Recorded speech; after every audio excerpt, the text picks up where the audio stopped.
I got a lager or ale pint imported from the UK. It's a festive thing. Uh, Samuel Smith's. I thought I'd try it out. Why not? I'll stick to my vape pen. I'm not doing any drinking for a while, No, dude. no alcohol, huh? No, I really hurt myself bad. Um, like with my situation, you know probably better than anyone in my world what I'm going through. Probably more intimately than anyone other than I Right. mean, other my kids. My daughter I keep in the loop, but you're the guy that knows what I'm dealing with for real, Oh and yeah, you yeah, yeah. you've been around me a bunch or enough to make you sick. But sorry, I'm looking for my vape pen. I don't know what I did with it. Anyway, I just cannot drink like I drank out there and expect to not wreak insane havoc on my body because my nervous system can't deal with alcohol properly anymore. Does that mean you'll never see me drink a beer on here? No, but does that mean I'm going to be getting fucking wasted and drinking a lot and doing what I did out there? If I do, that's a Well, much you quicker. probably you're not feeling it while you're drinking because it's like it has like a delaying effect. You know, Yeah, when I drink, time kind of seems to like just slow down for me. but it's weird, Rick. Since this nervous system situation has developed over the last 8 years, but really intensely over the last four, Right. um, I don't I don't recognize the buzz at all. I don't recognize it as a generally comfortable buzz. It's generally a weird thing. Like I'm like, okay, I'm kind of drunk, and I almost feel like I want to feel good, but I feel sick, and that's every time I drink. Now, if I get completely hammered, it Yeah. sometimes masks how the weirdness is, the level of it, but it never is gone. It's never gone.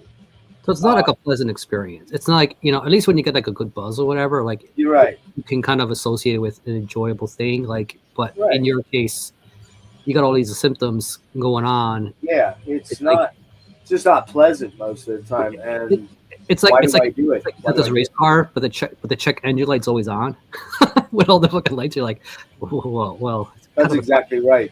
Even yeah, smoking weed, which I didn't do a lot of until honestly the last 3 or 4 years, trying to combat pain and yeah. anxiety and just all that kind of shit. Even that has a very strange effect on me here of late, the last year and a half, year or so. Like I used to get a nice pleasant buzz, even get kind of, you know, as joyful as I get. You know me. I Yeah. do get joyful, but I can also be an edgy fuck too. Um, but I don't. Generally, I get this weird like not paranoia. It's just like it feels like everything's closing in around me, almost like a claustrophobia when I do it. So I don't really have any options other than heroin, probably or something. And And I'm not there yet. I'm not at that point where I'm like, yeah, fuck it, who yeah. cares? At Like least I at told you least you about didn't the get mushroom. stoned, man. Like What's that? at least you didn't get stoned, man. Like when I woke up Sunday, like even Yeah, when you're sleeping through that cycle, like the damn mushrooms hit me, yeah, and I woke up with the room spinning. Right, I had to get yeah. up, take a leak, and like I couldn't even use the stairs without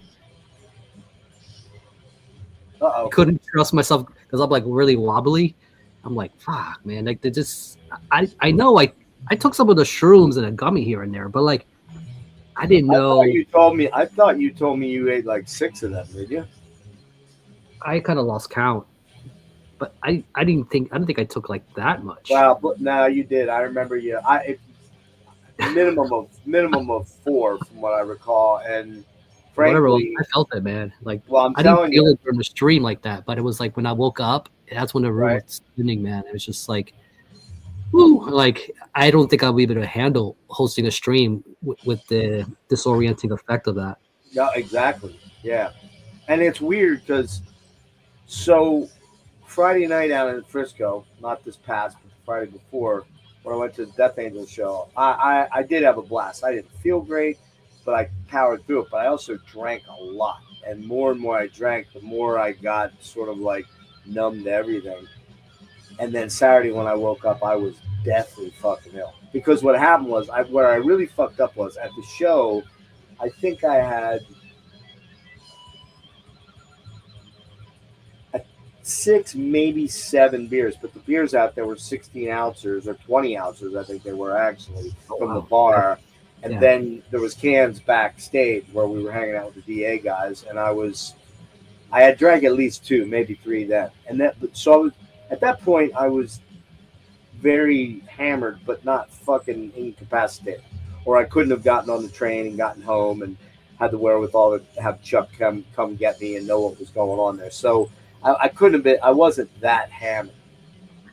But I don't think Chuck would have been surprised if he got that phone call. It's like, I had talked to him earlier today. I'd hit him up at 11 o'clock out there. Like, oh boy, here we go. Yep, I said, I think I'm going to come home on the BART rather than take an Uber, because an Uber was going to cost me $80.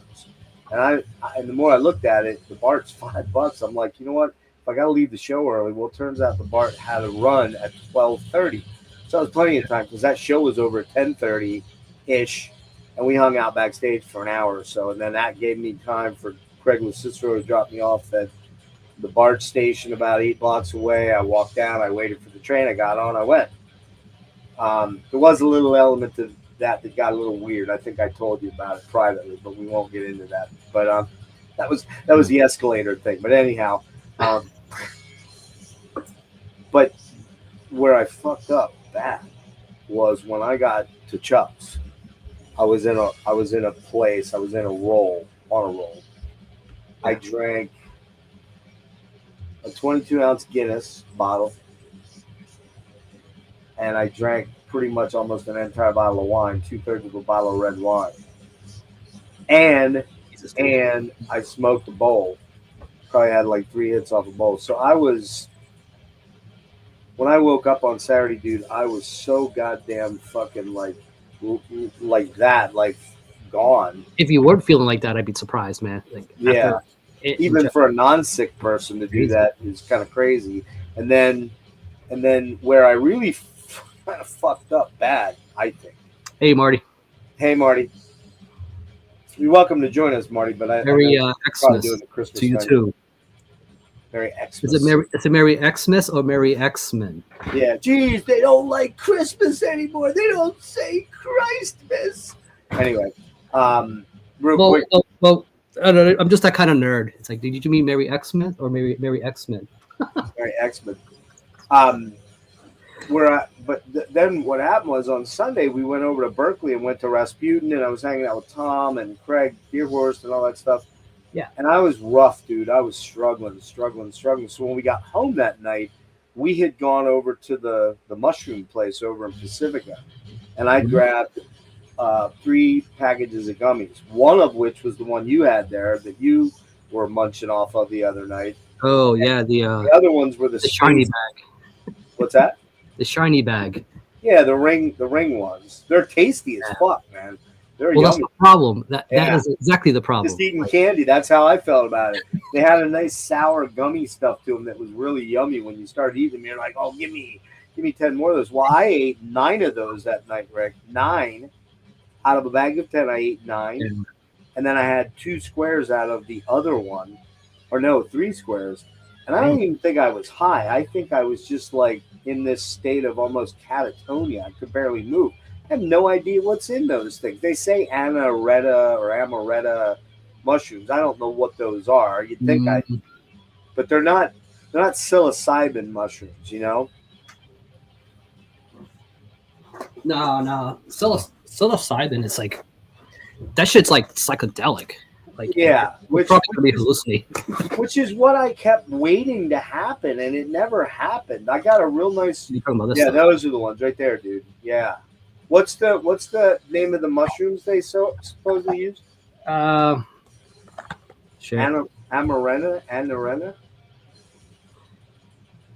Okay, yeah, it says 500 milligram per gummy. I'm gonna the one that. Yeah, but what's the type of mushroom? It says it's psilocybin free. Yeah, it is, right. So, You don't hallucinate. oh yeah, well, okay, active ingredient, muscarin. Muscarin? Is that- Mascarin. Muscimol, albutanic acid, and CBD, of course. Oh, there's CBD in those? Oh yeah, Oh, I didn't know there was CBD in there. right there. Oh, I didn't know that. Okay, so muscimol. What is that? I don't know.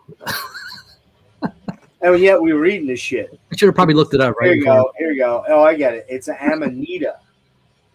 It's a psychoactive compound found in Amanita muscaria, which is a mushroom, Well, how do you say no to this, man? It's like it's and got related mushrooms that produce hallucinogenic, that's tiny depressant, UFOs sedative. Okay. got a rocket and like a mushroom. Man. Oh, Say no, dude. you know, it's like Dude, I did not know this, man. I wish I had read this shit. well, there's no like Surgeon General's warnings for this stuff, you know. It's just you Well, just hang kind on. of Listen to this. you know, Listen to this. if You you're said pregnant, you probably shouldn't take it. Listen to this. Did you say it has ibotenic acid in it? What's that the name of it? Ibotenic? Tenic, yeah. Dude, listen to this. Oh no. Yeah. Muscimol is a psychoactive compound found in Amanita muscaria, which is mushroom. Related mushrooms that produce hallucinogenic, depressant, sedative, hypnotic, and other effects. Muscimol is a potent agonist for the GABA receptor. Guess what receptors in my brain are fucked up? The GABA receptors. The GABA receptors. Oh Yep. boy. And then it says produces a range of psychoactive effects, including hallucination, depression, and sedation. Yeah. Muscimol was the subject of a phase 1 clinical trial for epilepsy in 2012, but the trial was discontinued. Well, that should tell you something. And then related compounds, ibotenic acid. This one sounds fucking terrifying. Is a neurotoxic precursor to muscimol and is also found in amanita. Wow. Fortunately for us, there's like a little guide. How many did you say I took that night? It's like I know you took 4 or 5. Where's the bag?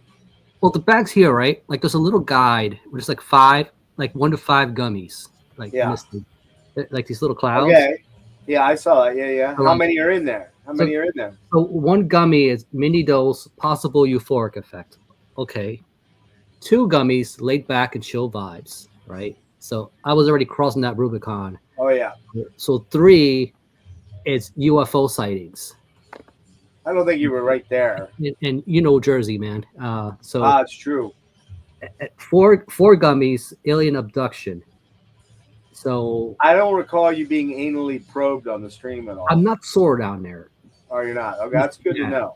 That's good to know. And 5, Frederick will make you sore, though, if you let him on. I'm not stoned yet, Frederick. Do you want me to be? Is that the deal? All right, open that bag and see how many are in there, buddy. Well, 5 gummies. That's like Maximus, like interdimensional space travel on a UFO. You were close to that. But I didn't get. I should ask for my money back. Like Well, I don't couldn't- know. Listen. Stop gaslighting and open that bag. I see it's torn open. I want to know how many you. Well, got. yeah. I want to know how many are in there. I want to know how many are there. Shit. Okay. Yeah. There's still a good number in there. Count them. Come on, count 'em. All right, so maybe you took 4. 1, 2, 3, 4. Well, there's like 1, 2, 3, 4. There's like 5 and like one tiny one. Okay, so you munched on one. You have okay. So I was close. I said 5. So you did 4 3/4, fucker. I'll do the tiny one for now. There you go. Little donut right here. Yeah, That's all I'm gonna do. Like I said, that's it. I'm not looking to go on a spaceship tonight. Like, you know, for Saturday I would have enjoyed the spaceship ride, but I'm not tonight. I know Santa will be here soon. Santa. Hang on, hold on. I gotta send something to my daughter real fast. Ooh, I got 8 people watching. That's not too bad for I wasn't expecting anybody. for not having any kind of I figured people would be doing like the responsible thing and like publicity. going to bed early. You know, like I bet more people show up here as the West Coast starts to. Um, Yeah, or people down in overseas. So we'll know when Peter chimes in. Come on, Metal Vault, where are you? all right, so Rick, do you? Hold on. What the fuck is it? Come on now.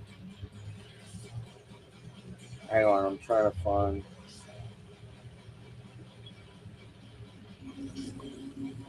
All right, do you? I think we've talked about this before, Okay. but I think I'm not entirely sure. But hold on, just sending my daughter something quick.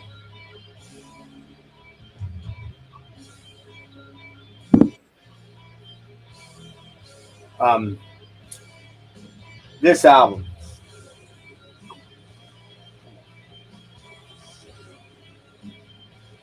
It's not very well now. Well, okay. Have we What? talked about that album? I gotta blow it up. Hold on. Gene Clark's No Other, 1974. That album cover looks very familiar, but I don't know it. Dude, it's on metal.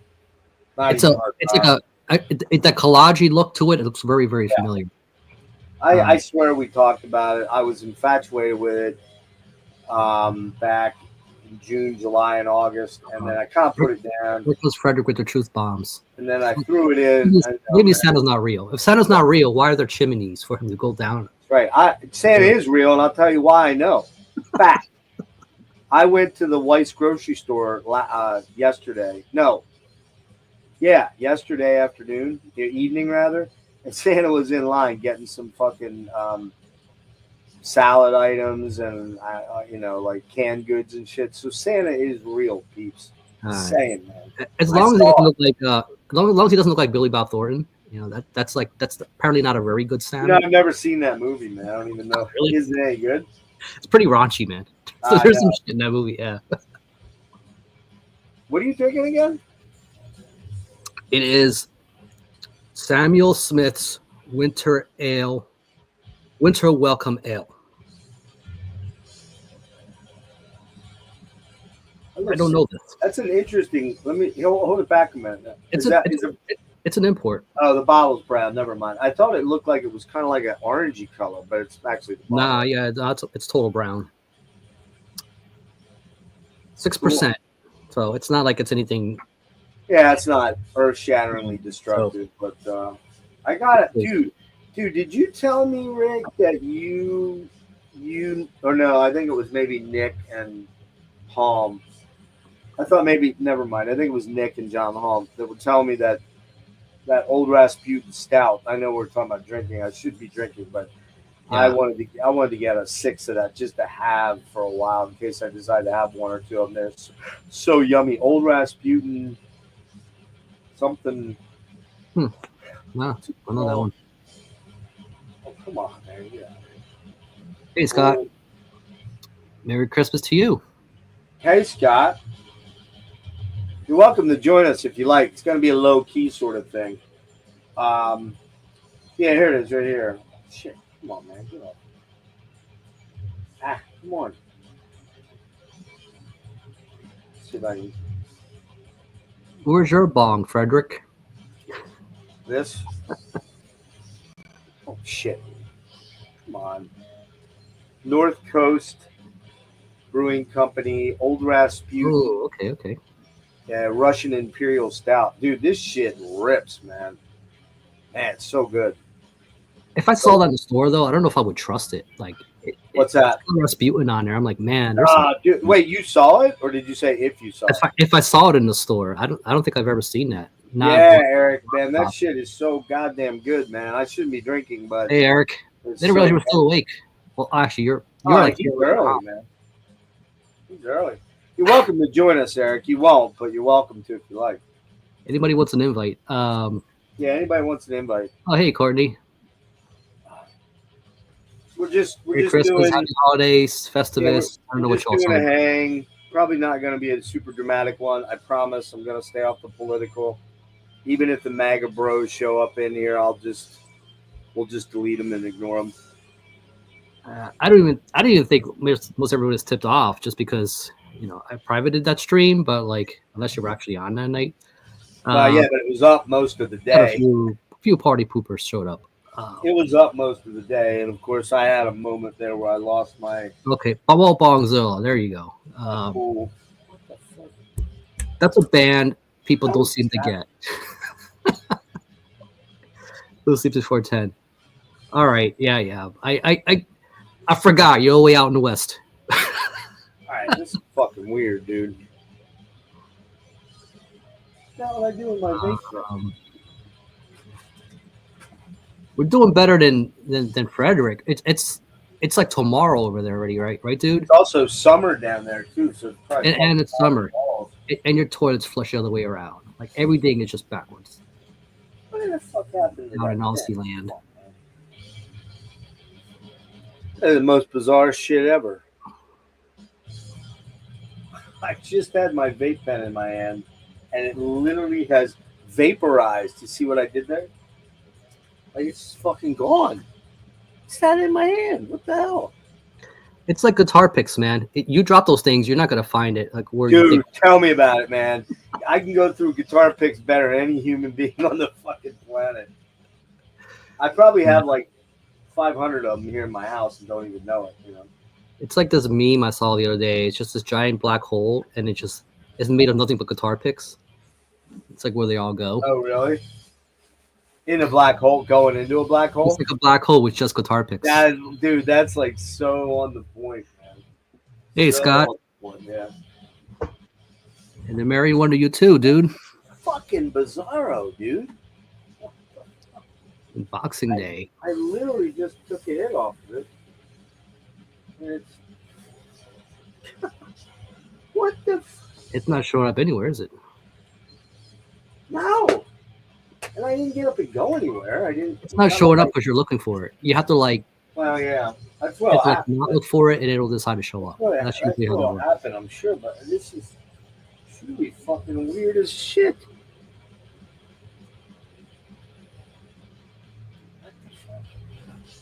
Dude, this is really weird, man. Like this is tripping my brain out to the nth degree. Wow. All right. Anyway, back to your regularly scheduled bullshit. What's up, Scott? Almost Boxing Day. What's Boxing Day? Is that's Canadian? Is that the Canadian thing? Do they do Boxing Day in Australia too? Maybe they do. I don't know. Or maybe it is a thing just in Australia. I don't know. It's kind of loud. Who's Scott Tay? All right. Scott, solution. Scott. No? Frederick's talking about a Scott Tay. What's this? Oh, no. Never mind. It's thing of Death Angel, but what was Outlaw? That's album to 2024. It's on Mark Asaga's. Oh shit! I got that fucking light blaring right in my face. Come on. Yeah, you son of a fucking bitch. Anyway, he had that up there as the Kerry King album, and Hey, Merry Christmas, Tim. I don't know, man. I don't see it. Well, you can get off me. I don't see it with that Kerry King album. For some reason, I kept thinking, like, if I blow you up, you get like a zoom vision, and you can find that vape pen better. Dude, the mushroom's already at work. Look at this. My sense of logic's out the window. Holy shit, dude! I had that in my hand. I don't know what I did. I really don't. Maybe if somebody else joins us here, I'll dip out for a few minutes to find it. Not that I have to have it. I got a little bit of a buzz. Yeah, it was Mark Asaga's page, and he had a pretty major publication that had Kerry King album as one of the top 20 metal albums of the year. Sorry, I don't see it. That album sounded like a real tired old. That was surprisingly on a lot of lists, man. Like I know, but that for me, it didn't do shit. I didn't like it. I mean, if you really if you really love Repentless, I can see like, okay, exactly, you want more of that. It's Repentless Part 2. I mean, if that's your thing, great. I mean, that's it's not an album I would. It's not an album I desired. Have the yearning need to revisit. Like the only reason I even listened to it predominantly was because Mark was on it and Phil Demo. I like both those dudes as dudes. I think Phil's a pretty solid guitar player, but he's not like one of my upper echelon guys. Yeah, people like Repentless. I don't think so, probably. Although that's the only tour I've ever seen them on, man. Yeah, Tim, you're right. It was a good recap, but the end of that thing, I just was out of control in terms of my MAGA bro hatred, and they're goading me. Although you're doing a recap on your channel. I am going to do a recap, yeah. It should probably be a little more proper, right? Because it's more focused, right? What I might do is I'll figure out why and maybe with my own stream I can do it. I want to, as I'm talking about, I want to pull up the pictures that I have. And there are pictures that I didn't even show. The stuff that I posted on Instagram was probably the best ones, but I probably got another. Well, we kind of just randomed it too. We just went random through. Right. Yeah, and I would probably do a little more, maybe even throw in some of my video footage from the bands I saw, if I do a proper recap. But I think there's a good chance, as pending what's going on with me health-wise here lately, that the Denver Decibel crew is going to do a stream over on Jimmy's channel probably and simulcast. And the hallway photos, yeah, they were awesome. I think we're going to try for mid-January to get Than and Jeremy and Jimmy and myself, Scott and Brian on to kind of, recap our whole 3-day experience. Well, yeah, 3-day experience because it was Friday, Saturday, Sunday. Now, I was hanging out with Jimmy the prior 2 days, and I actually have a lot of pictures of that I didn't even share, like over by his house and up in Pikes Peak and, or up Pikes Peak and overlooking Colorado Springs, all that stuff. So we'll address. My leg was laying on top of it. Because you were looking for it. That's why I showed up. It was right under my thigh, and I didn't. You're looking for it. It's not going to show up. Well, I went to reach under and scratch my thigh, and was like, "Oh, look at this." So that I'm hoping we're going to be able to do just probably a 2-hour max thing, hour and a half, not an all-nighter. And then the thing that I do for me, I might do here later this week. Maybe over the weekend or something when I'm not with my kids, because I'm going to be spending tomorrow with my kids and probably Saturday and Sunday with my kids. So, so I'll do that then. And Maddie and I are going to try, we're going to try and beta test it first, but Maddie and I are going to we're going to do a Jeff Buckley thing on the album Grace. I've been wanting to do that for a while, man. I've been wanting to do it forever now. I think she and I are going to then reconnoiter in late January or early February and do a full-on Jeff Buckley retrospective about every album and every thing, And to that I say hallelujah. But did you tie yourself to your kitchen chair? Maybe I should.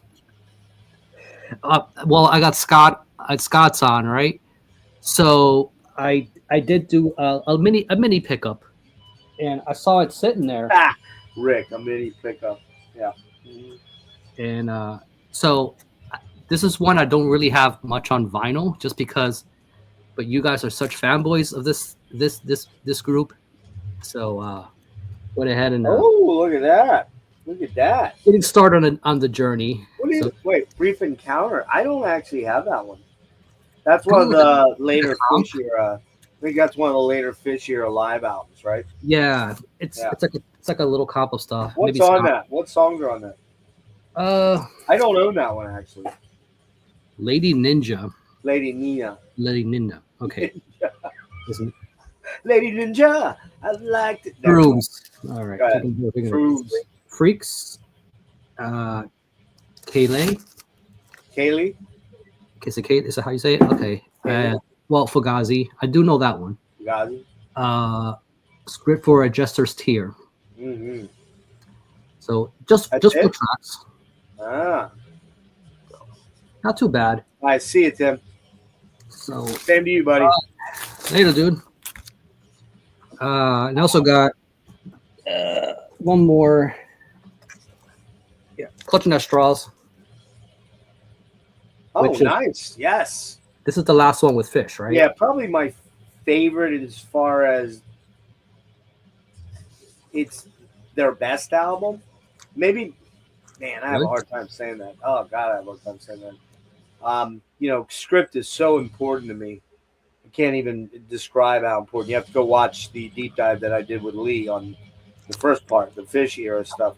And then Scott and I and Johnny Mac did the second part on the H era stuff. But I think, You're man, Fish. All right. Man, people, you know, like in my world,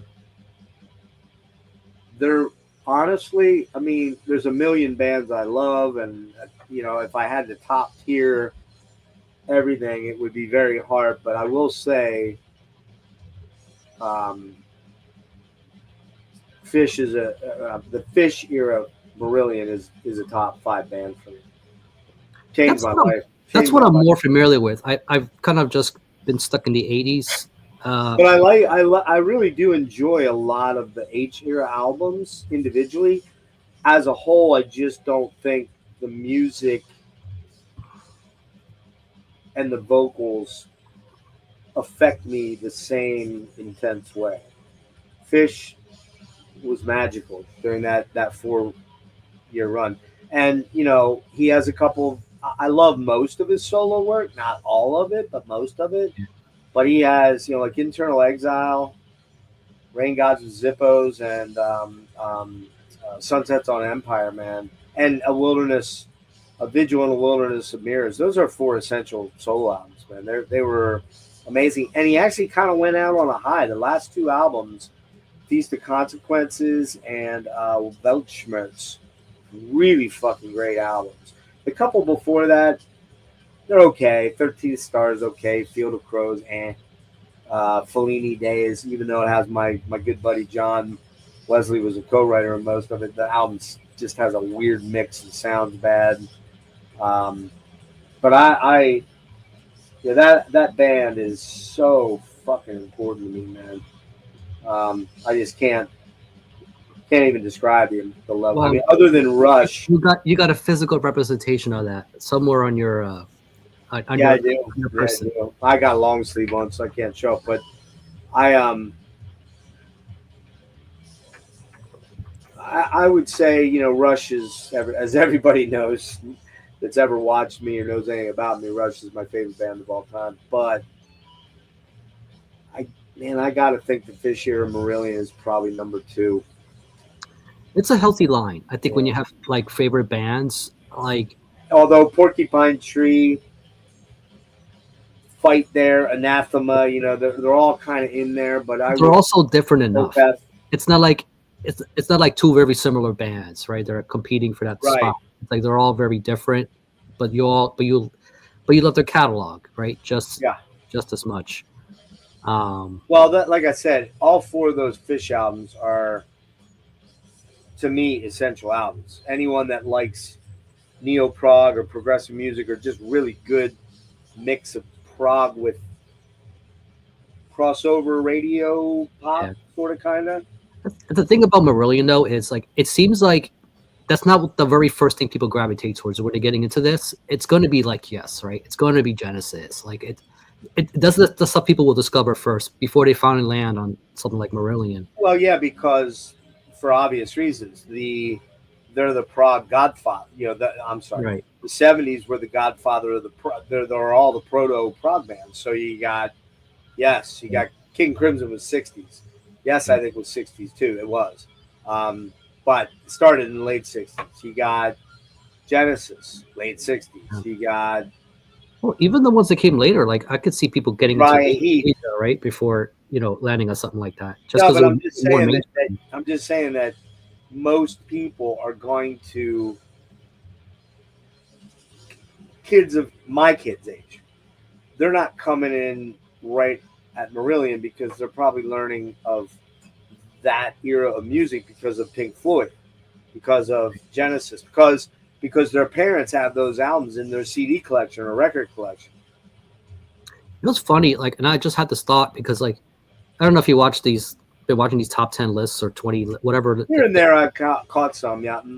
Well, the thing is, like, so Blood has been on many of these lists, which is not shocking, right? Which one? Oh, Blood, right? Blood. So Blood Incantation's been very Oh high. yeah. Right? So, and the Pink Floyd comparison, it's kind of always thrown. It's like a must mention, right? Because it's the thing that kind of sets them apart. Well, any band that has a little bit of proggy spaciness is going to be compared to Pink Floyd. It's just how it is. I've been paying particular attention to the younger like YouTubers who Right. kind of talk about this because I feel like it's going to be a bit of a gateway if they're not already into Pink Floyd, right? But Rick, think about this, man. How did you and I learn about bands? We either read about them in a magazine. Well, there aren't any of those around. Before internet, yeah. They're all now you read it on the internet. But we looked at albums. We looked at the shirts they were wearing on the albums. We looked at the credits, the thank you credits, and we go like, oh, who's this fucking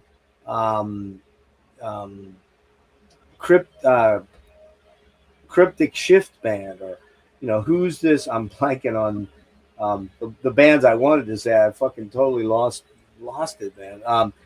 But yeah, like who are these bands that were? Who's this Tribulation band? Who's this Necrot band? Who's this Mother of All Graves band? Who's this dude? Oh, they're thanking this Amorphous band. Who's that? Or they're saying thank yous to Chelsea Wolfe. Who's that? I mean, I knew about Chelsea Wolfe and Emma Ruth Rundle for years and never checked them out. I intended to, often got close, but never did. And what's happened? I've fucking gone bonkers for Chelsea. And Chelsea's albums been on a lot of lists too, man, which is amazing. Well, because, her album. You mean? Well, yeah, because it's like it's showing up on these metal lists, right? Even though she's metal, kind of, I guess there's an adjacent appeal to that. You know what I mean? Even though her style kind of is really, I mean, you could say that about a few bands where like their styles are kind of a little bit all over the place. Like Intel Arma is one of those bands, right? It's hard to label them into one lump category. I see them a lot on the death metal list, but I'm like, I don't feel like that's proper. Like, because there's elements of sludge, elements of, there's even a little bit of doom in there. There's a little bit of everything, even got some black metal tendencies to their sound. It's like impossible to really say, okay, this is the definitive genre for this particular band when there's this amalgamation of stuff. Right. Hold on.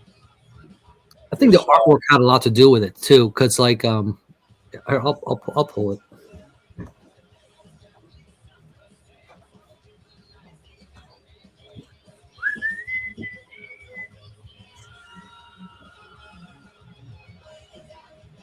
It's like this thing, like it says "Buy Me." You look at this thing, right, and it ticks all the boxes. You know what I mean? That thing screams "Buy Me." Oh yeah, that fucking artwork's insanely killer. You don't have to know anything about metal. Just walk down the Who did that artwork? Is that something they pulled, or is it someone they commissioned? I think it was commissioned. Yeah, it has Scott, by the way, I completely agree with you about Marillion and the Genesis thing. The only thing they had anything in common with old Genesis was the Peter Gabriel era, because Fish's voice was in that kind of weird range where you couldn't qualify or quantify it. But the music itself, vastly different, I think, for the most part. I mean, I don't have any problem saying Marillion was a pop band disguised as a progressive rock band, because all their songs just have such great pop hooks, and not just Kaylee, but Slav Lama, or He Knows You Know, or The Web, or Assassin or Fugazi. I mean, come on, man. So I don't. I think Frederick. I think you're just being common edgelord, dude. The album is very fucking good, and it's being hyped because people like it. I mean, I'm just being honest with you, dude. I think you read into that shit and you like to glom onto it, like it Did you makes you listen to it, special. Frederick? Yeah, Did you see Frederick, how you should hang out. You should hang out with Devin. Devin knows everything about he's 24 and knows everything about metal music forever. So Devin's one of the most closed-minded metal guys sometimes I've ever seen. And I love Devin. He ain't talking to me, whatever. I can't change that. Um, but when he gets it in his cocksock that he doesn't like something, man, he's gonna shit all over it to the nth degree, and almost to the point where he makes himself look kind of stupid. I mean, I don't like Slipknot, but I just don't talk about it if I don't like it. Or I'll go, yeah. Or like we said about Repentless, it's like second. It's like Repentless, or I'm sorry, the new Carrie King is Repentless too. Yeah, but the difference is we're talking about a band where that was their last leg on their catalog. You know what I mean? Like Right. it's you still enjoy the classic albums. It's And I still saw them on that tour. That's the first tour I saw them on. They're fucking amazing, man. actually, But, yeah. but I Arousing just Fuzu is a very good example. Where do you yeah, I stick a don't. category? They're blurring the lines more than virtually other than maybe Dodon's Guard. There's not many bands that go totally off the weird tangent like that. So I get that, Frederick, but you always tend to like to throw your 2 cents in there where you repeat yourself about how much you hate a particular trendy band. I'm not hating on you, dude. I like you, Frederick. It's not nothing, no ill will there at all. If you want to join us, Frederick, just let me know.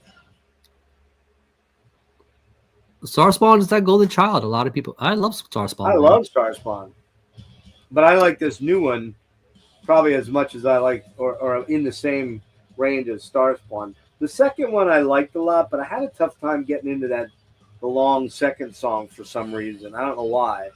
Do you know how to get him a link, Rick, on Let me go ahead. Messenger, or he's under Zunko or Frederick Zunko and ID, I believe. Frederick, the minute you start showing crappy fucking metal, you're out of here. Though I'm just saying. I'm the gatekeeper tonight. Scott, you're welcome to join us if you want. It's an open forum tonight. It's open. We're just shooting the shit, man.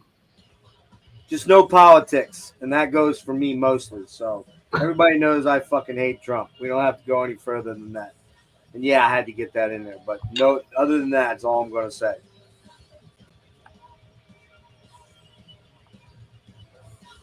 All right, Frederick, I sent you the link. Yeah, I look. I like Blood Incantation. I think they're a very talented band. Are they doing something super revolutionary? Of course not. I don't think they're just doing it well. They're doing it really they're well. doing it very well, and they are getting some hype. But you know what? They've been getting hype honestly since probably Hidden History. That was 2019. I remember everybody. They got the Decibel cover in either late 18 or no what? No, it was sometime in 19. It was before the last album came out. Everybody was saying hipster death metal, morbid hipster death metal, Angel copying. It's like, really?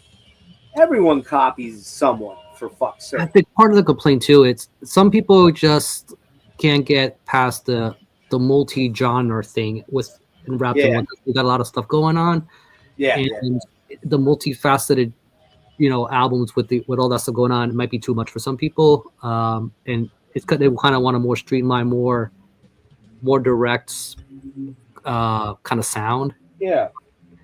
So it can sound a little out there and unpredictable. Like Right. between this and that Opeth album, I feel like there's a lot of that going on where it's just kind of like all over the place. Yeah, the thing is, well, I tell you what, I love that Opeth album. It's growing on me, growing, which I knew it would. But it was the first listen. I was like, God damn, whoa! Like it was just almost overwhelming, just fucking insane, actually. And it's see it, Scott, and it's you know, I Frederick, you got to come up on screen. He's there, but I think he's got his camera off. Oh, you gotta put your camera on, dude. Show some Tay Tay. No, please. How you going, guys? Merry Christmas to you. I didn't know Tay Tay was like a thing. Oh, you know damn well that fucking Frederick owns some Taylor Swift. You know it. Actually, look, put it this way. She's a smart woman, smart businesswoman. Oh yeah. She knows what she knows the music industry back to front. So you can't hate her, for being. I don't hate her at all, dude. She's from our state. She's a Pennsylvanian, right? I don't hate her at all. I'd like to. Never mind. Yeah, I like to give her a hug too, Jeff. I think it's safe. She's in her 30s. Like a deep, long, intense hug. Yeah. Oh, guys, have you heard of this band before? You were showing stuff, so I thought I might show some stuff as well. Have you heard of this band, Gotham City, out of Sweden? Frederick, I'm just going to say this before we start here, okay? None of us knows of any of the fucking bands that you show. Oh, shit. What's up, Nick? Yeah, man. Okay, yeah. Just give me a minute. Send him a link, Rick. This came out in 1983. Hang on. Frederick, hang on one second. Did you get that, Rick? Yeah. Right. Yeah, I'm sending them a link now. Okay. Go ahead. Sorry, Frederick. Yeah, this band came out in 1983. That's a pretty wild cover. So, no, it's a box set, so... And I thought the stuff you get in there as well. Hang on one sec, Fred. I'm sorry. I'm trying to get Black Ritz. So you got the box set. Yeah. What is Black Ritz? Black Ritz is the name of the album. What's the band again? Gotham City, out of Sweden. All right. So it's trad metal, traditional heavy metal, Swedish heavy metal. Yeah, they've been around like who? But they only have the one album, right? Like, no, they had another one called The Unknown. So, think of bands like who's the other Swedish band from the 80s? Axwitch, like Axwitch. Probably, Mercy, like band Mercy with Messiah. Messiah, the more traditional heavy metal sort of stuff. Okay. So it's not thrash, it's not speed. It's probably a little bit of fast guitar, but it's not speed metal. Okay. So like you get a cassette with you get the mini LP with the demos. You get the CD with all the demos and the LP, and you get a replica of the LP as well from 83. But it doesn't have an album in it? Yeah. Is it vinyl or no? Vinyl, yeah. There's a vinyl album in there. Vinyl album in there. And, and when they did a reissue with again with the same album, but with demo tracks on the end. Okay. No, it's really really good shit, Jeff. You put that up. Who put that up? Cult Classics Records. Out of I need to pay attention to that label a little more. I know there's stuff on there I'd probably enjoy. Oh, but Jeff, honestly, that label puts out a lot of great classic, heavy metal, trad metal, speed metal, old thrash demos from the 80s. What's up, guys? What's up? Merry Christmas, brother.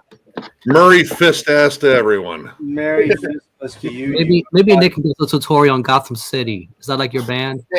I mean, I know of the place. They have a caped crusader. It is not New York. It's got an ugly sperm monster. New York. Is it an ugly sperm monster? No, it's supposed to be a skull. Oh, it's like a plaster cast of a. I know. I was hoping to be an ugly sperm monster. Well, I think what it was trying to represent is like snow, with the snow and the mountains, sort of thing. That's the baby that comes out of all of the cum socks. No, it's a good album. Check it out. If you haven't heard it, check it out. if you like that traditional heavy metal and sorry, John just posted a fucking something on Facebook. Apparently, his neighbors are complete asshats, and they flooded his. Since he has the basement apartment, they flooded his bathroom.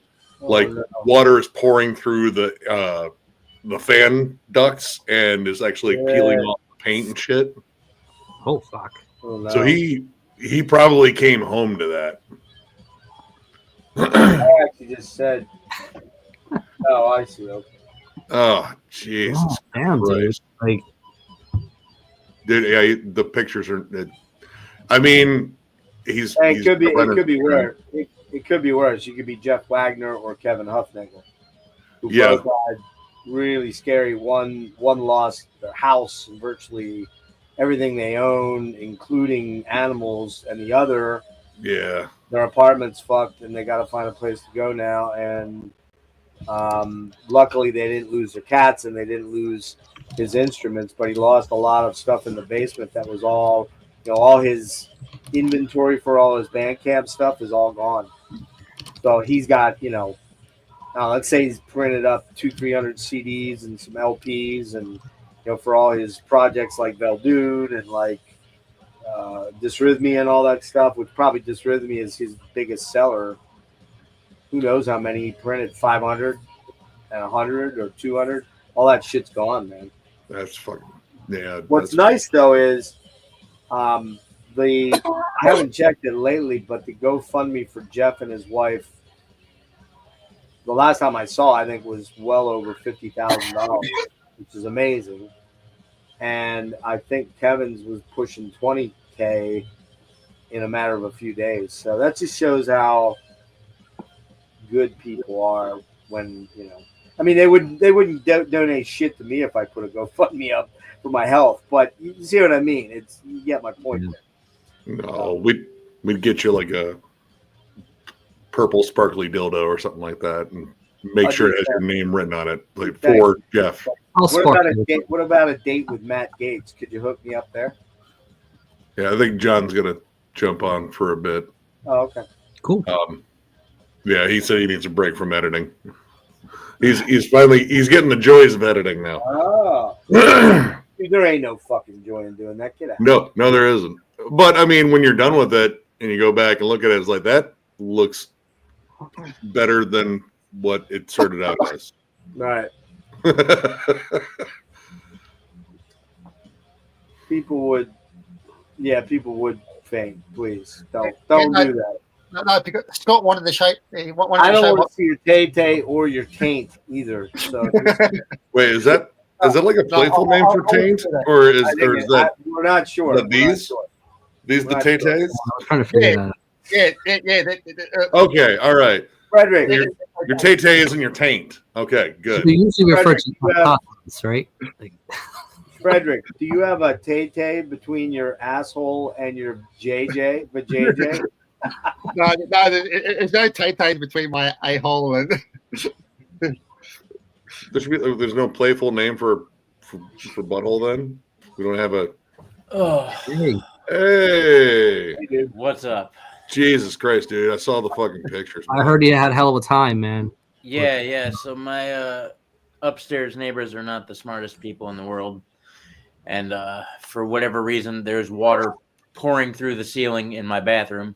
Oh, so that's I hate to ask. What's above your bathroom?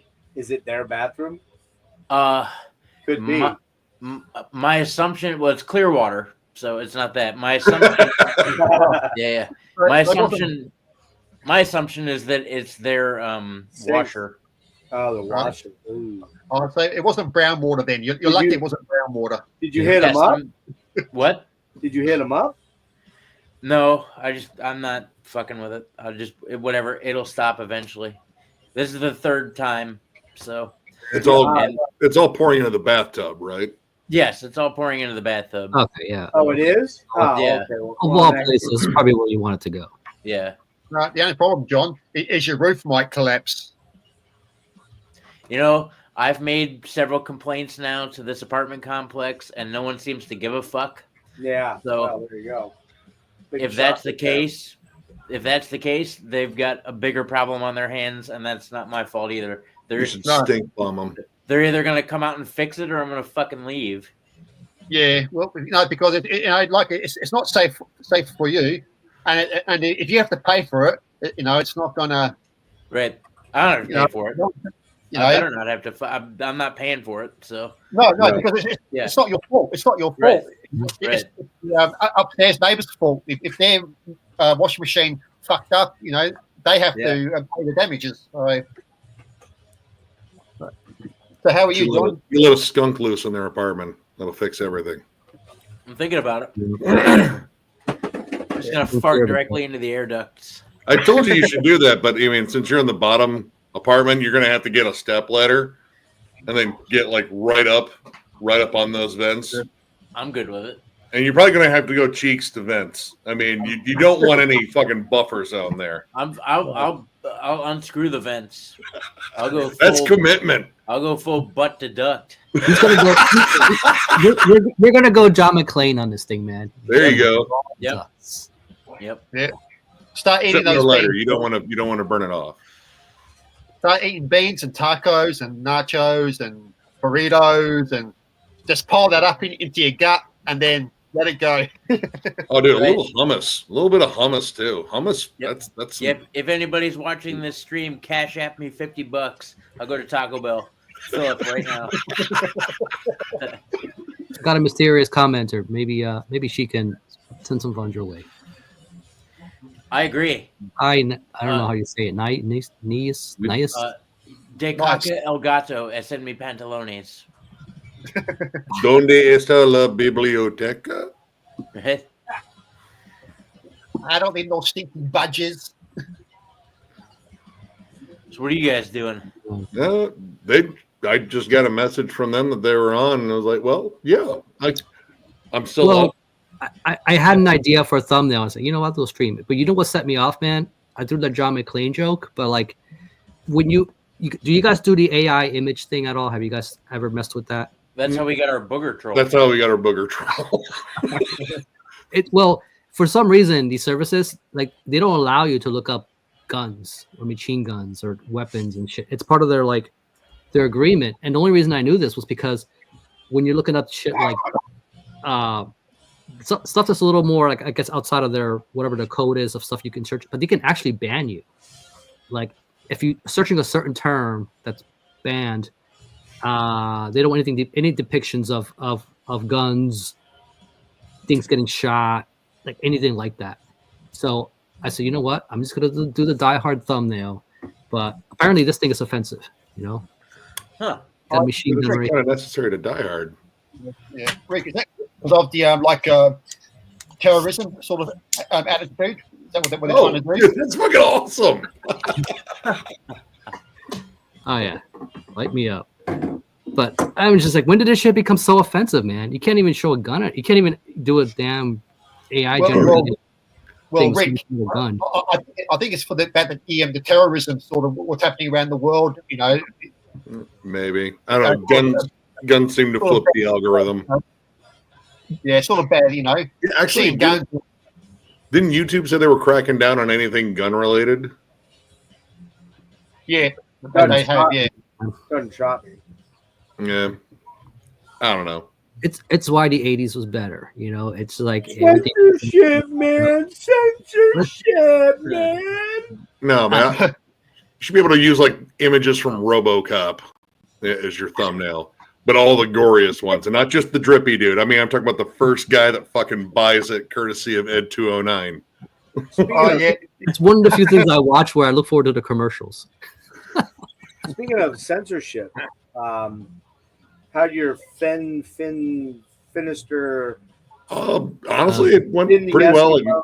Most of the discussions were pretty good. Said maybe he just nuked his channel because he was just done with it. It was like, yeah, but at the same time, that kind of falls back on him in terms of any other avenue he goes down. Like, I've heard his LinkedIn's getting bombarded. It's YouTube career. It probably was a brilliant marketing move. He just was like, oh, I'm going to go out and blaze the glory here, and everybody will come over here just to fucking dog me. or whatever. You know? Well, yeah, he burned every bridge, and people brought up a lot of valid points. Like, I wonder how the bands that he propped up actually felt, because he was friends with a lot of them, or at least that's what he said. I mean, was he? Right. Yeah. I mean, it's easy. We could get on a live stream and say something like, "Hey, we're friends with Michael Jackson."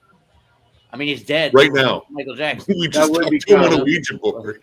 We just talked to him on a Ouija. It does suck for the band. I mean, if medium. you're associated with that, Yeah. like, unless your name is Blake Judd, I wouldn't mind. But in the other Yeah. band, you don't have no guilt. Right. Actually, he and Blake Judd should do a fucking channel together. That'd be perfect. We're friends with Slayer. They also brought up like some other points too, like, oh god, what did they say? Well, they said like, hey, I doubt he didn't listen to any of it. Like, he may have not listened to certain. Oh yeah, that's bullshit. Someone said like, yo, he could always come back and do an apology video. I was like, dude, he's not gonna do that, and I don't think he would be welcomed to do that. It would have been a convincing apology too. Yeah, you have AIDS thing. You already lied. You already lied to people essentially, and just kind of dogged at them. Do you think they'd believe you? And again, that kind of goes back to him going down any other avenues too. Like, no, I'm a marketing whiz, and I would love to work with you. I was like, yeah, I saw what you did on YouTube though, and that kind of makes me, I don't know, be hesitant about trusting you. Slightly concerned. So yeah, I only got a couple of like Finn stands that are like, no, I think what it did was fucking brilliant. It's like, that's because you're stupid. And then one person. Whoa. What did you do there? Somebody fucked with our audio setting. Noonan, did you open up the stream? Somebody has the YouTube stream open. It's not me. Well, Fred, do you have YouTube open?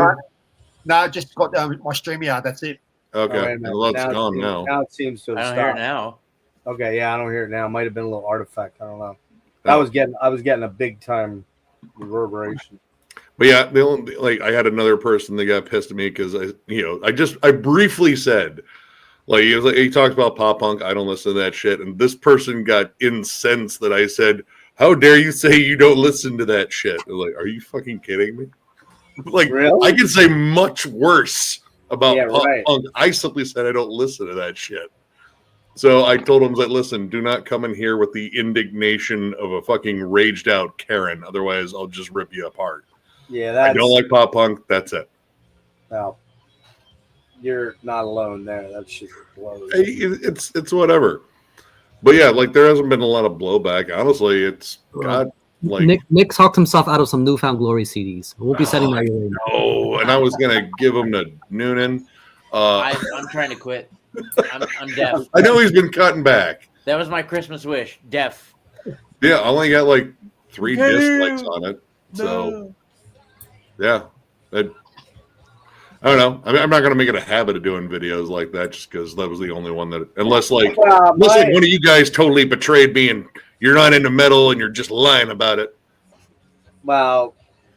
Oh fuck! Oh, that's it. I'm off. I'm about to write some notes. Dude, you know how much I love Olivia Newton-John. Come on, and the Bee Gees. Sexually? Olivia, absolutely, when she was alive. But I mean, she was. Hang on. She was the first album I bought with my own money. And this would have been 75, I think. So I'd have been 9. This is before Physical. Okay. Yeah. This was Have You Never Been Mellow? Have you never been? You want to get up in them mellow bits? Have you? Oh, dude, I was convinced, even though she was like 15 years older than me, she was gonna marry me when I grew up. And dude, have you seen her when she was fucking 20? Oh yeah, I thought she was a sharp-looking Aussie there. She's not no ugly motherfucker like Frederick right there. She was a fucking hottie. You compare him to Olivia Newton-John. I can see where there's a contest. Did someone on my feed was posting like some of the original photos of Selma Hayek for Wild Wild West and the fucking the halter top. That bosom. Holy fuck, that bosom. God. Yeah, well, I've been in love with her since Desperado, so it was before that movie. I think we're heading into desperate territory here. Yeah. It's gonna get very sexist soon. So Listen, I am all. a live stream with you guys. Never. hit the hit with the Bears at the gym. So, are we opposed to talking about Salma Hayek's amazing talents? Talents, yeah. Yeah. Eric, I I like- totally love the Bears. Love that shit. You got that look now, that older, ripped, yoked physique. You got the Bear. I can see it. The Bears are probably pretty into that shit. We're talking to. Eric, high defamation.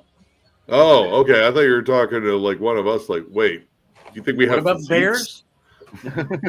Read Bears the go to the comments, gym? boys. Read the I've comments. I've been to Chicago, but Eric is relaying that he has a Xanadu shirt, Olivia Newton-John, and it's a hit with all the Bears at the gym, and I totally buy that. I totally believe it. Don't do that. I think, what I think, Eric?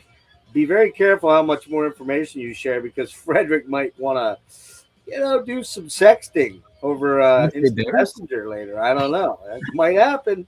Could happen. Actually, Christmas is a time for giving. That's right. It is. I haven't sexed Some bad news, for some good news, man. years. Frederick, do you have a cum sock handy? Just wondering. Asking for a friend. Oh, if you want one, Jeff. Jeff, no one loans those out. I don't know if you know the decorum on there. Those are generally very private items. Not a Pennsylvania thing, man. We don't give a shit. It's kind of big. Yeah, hold on. Is that a PA thing? Like, is that how you friends with a new neighbor? Like, here, you can borrow my cum sock for a night. Do you have a cup of sugar? I do not. Hold on. Do you have a cum sock? Yes, I do. I'm never hanging out in PA. Hey, At least not in your neighborhood. Speaking of PA, Nick, thanks for spending like $40 fucking on mine the other night. And hold on, I told you you would like them. putting me onto that shit, dude. Holy Bill fuck. burner. There you go, Jeff. Oh, What the hell is it? I mean, that's you're happy. Frederick, hold it. Frederick, you have zero need for those, okay? What Donate, donate Actually- that to somebody that might be able Rough to use it. Rider. Wait, hold on. Dude. Dude, Rough Rider. What your boyfriend likes those, doesn't he? Do you pour chili powder on the end? If it's ribs for his pleasure, okay. Well, this expired 6 years ago. It actually That came makes sense. That makes sense too. That makes It sense. came with this album. It came with that album. I do have one of those handy too. Okay, all right. Yeah. Did it expire 6 years ago? And did you get it with an album? I was gonna Yeah, say that made a lot more sense. It came together with the album. That's funny. That's Well, funny. wait. What's the band's name? Delirium. Delirium Tremens. Okay. Well, Yeah. why didn't they like? Is there a song called Rough Rider on there? No. Oh yeah, there is. There's some. Yeah, Rough Ride. Oh, okay. All right.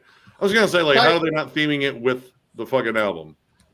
So Yeah. it's a sort of one of those gimmick sort of things. It sounded fishy for a minute. I'm like, I was gonna ask if there's a phone number in there too, like just to kind of see how it all comes For a together. good time call. I'm gonna guess that 40% of the people that use that condom to fuck a chick, they have a kid now. They have many kids. Yeah. Many kids, actually, yeah. It's like, yeah, Rough Rider, my ass is shit broke immediately. The condom may leak worse than John Sealing. Just say. The condom came pre-spermed. Just vacuum that in. It's like, oh, it must be the lubricant that's in there. I was like, yeah, that's what it is. Yeah, that's. This condom's already pregnant. Is there, Frederick? Is there a song there called "Tight Squeeze" by chance? Where is it? No. But there is a song. It was a Song called here. Is there a Frederick, song called Hot Dog Frederick, it was Hallway? a show, Frederick. It was a show. There is a song called Jeff Get Fucked. Is it really? Oh, all right. Fuck, yeah, it does say that. Oh, side B. That's Jeff's other name, right? Okay, got it. Yeah, right there, Jeff. Just Nah. her name. Side B. Hot. Actually, some good German thrash. It's an old band. When was this released? I've heard people talk about them. So yeah, I need to get their debut album. One with the pig's head with the helmet. Yeah. I want to say I've By heard the of way, I started something. Frederick, you were showing off shipping right. I only Yeah, how much Veil Burner did you get? just the new one and the shirt. Now this is kind of cool.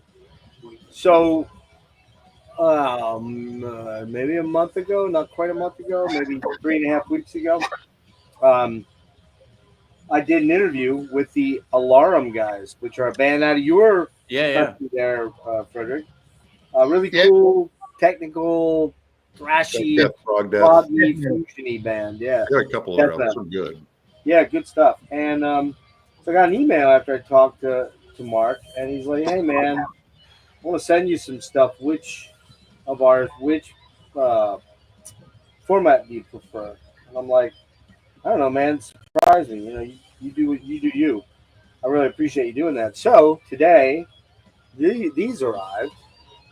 Oh, I don't have that one. Oh, cool. That's the new one there. This one.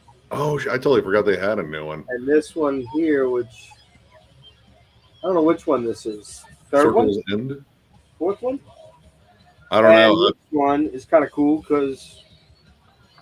Oh, there it is. Oh, nice. Oh, wow. I don't know if it's an EP or what. I hadn't even look it up real quick yet. So this one comes with a nice double-sided insert here. Lyrics, I guess, lyric sheet. And the vinyl looks to be they're both full lengths, it looks like. Yeah, black vinyl. And then, oh man, she's tight. She's tight. She's tight. She's a one of a kind. All right. Yeah. Would you say they're like Alchemist from Australia? Yeah, a little bit. A little bit. They don't have like all the tribal stuff that Alchemist has. I love that band. In terms of prog metal, I think Alchemist were one of like the most unique out there. They really had something going. Oh, it is kind of cool. Oh, it is. Yeah. It's a very typo green. Yeah, it sure is. I don't know if this one doesn't appear to be a numbered one. So 2 albums by, I think they have 5 out, I think. I have Fluid Motion and Natural Causes.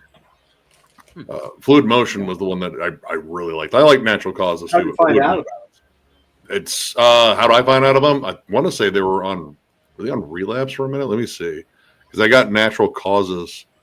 No, they were on Willowtip.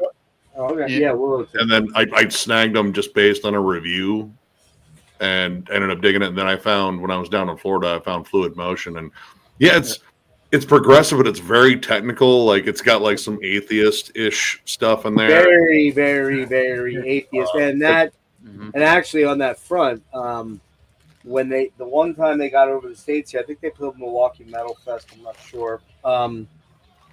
They did a small tour with Necrophagia and Defeated Sanity, maybe? I'm not sure. I don't remember the other band. But they played the Brass Mug down in Tampa, and they were in touch with Kelly, and Kelly came out and sang a song in 2006, which was when which he said kind of helped like get him reinvigorated to want to bring atheists back after they'd been gone for 10 years. So actually, Mark, he has a real weird last name, and I'm going to forget it. Paulfmeyer or something like that. Paul Freemeyer.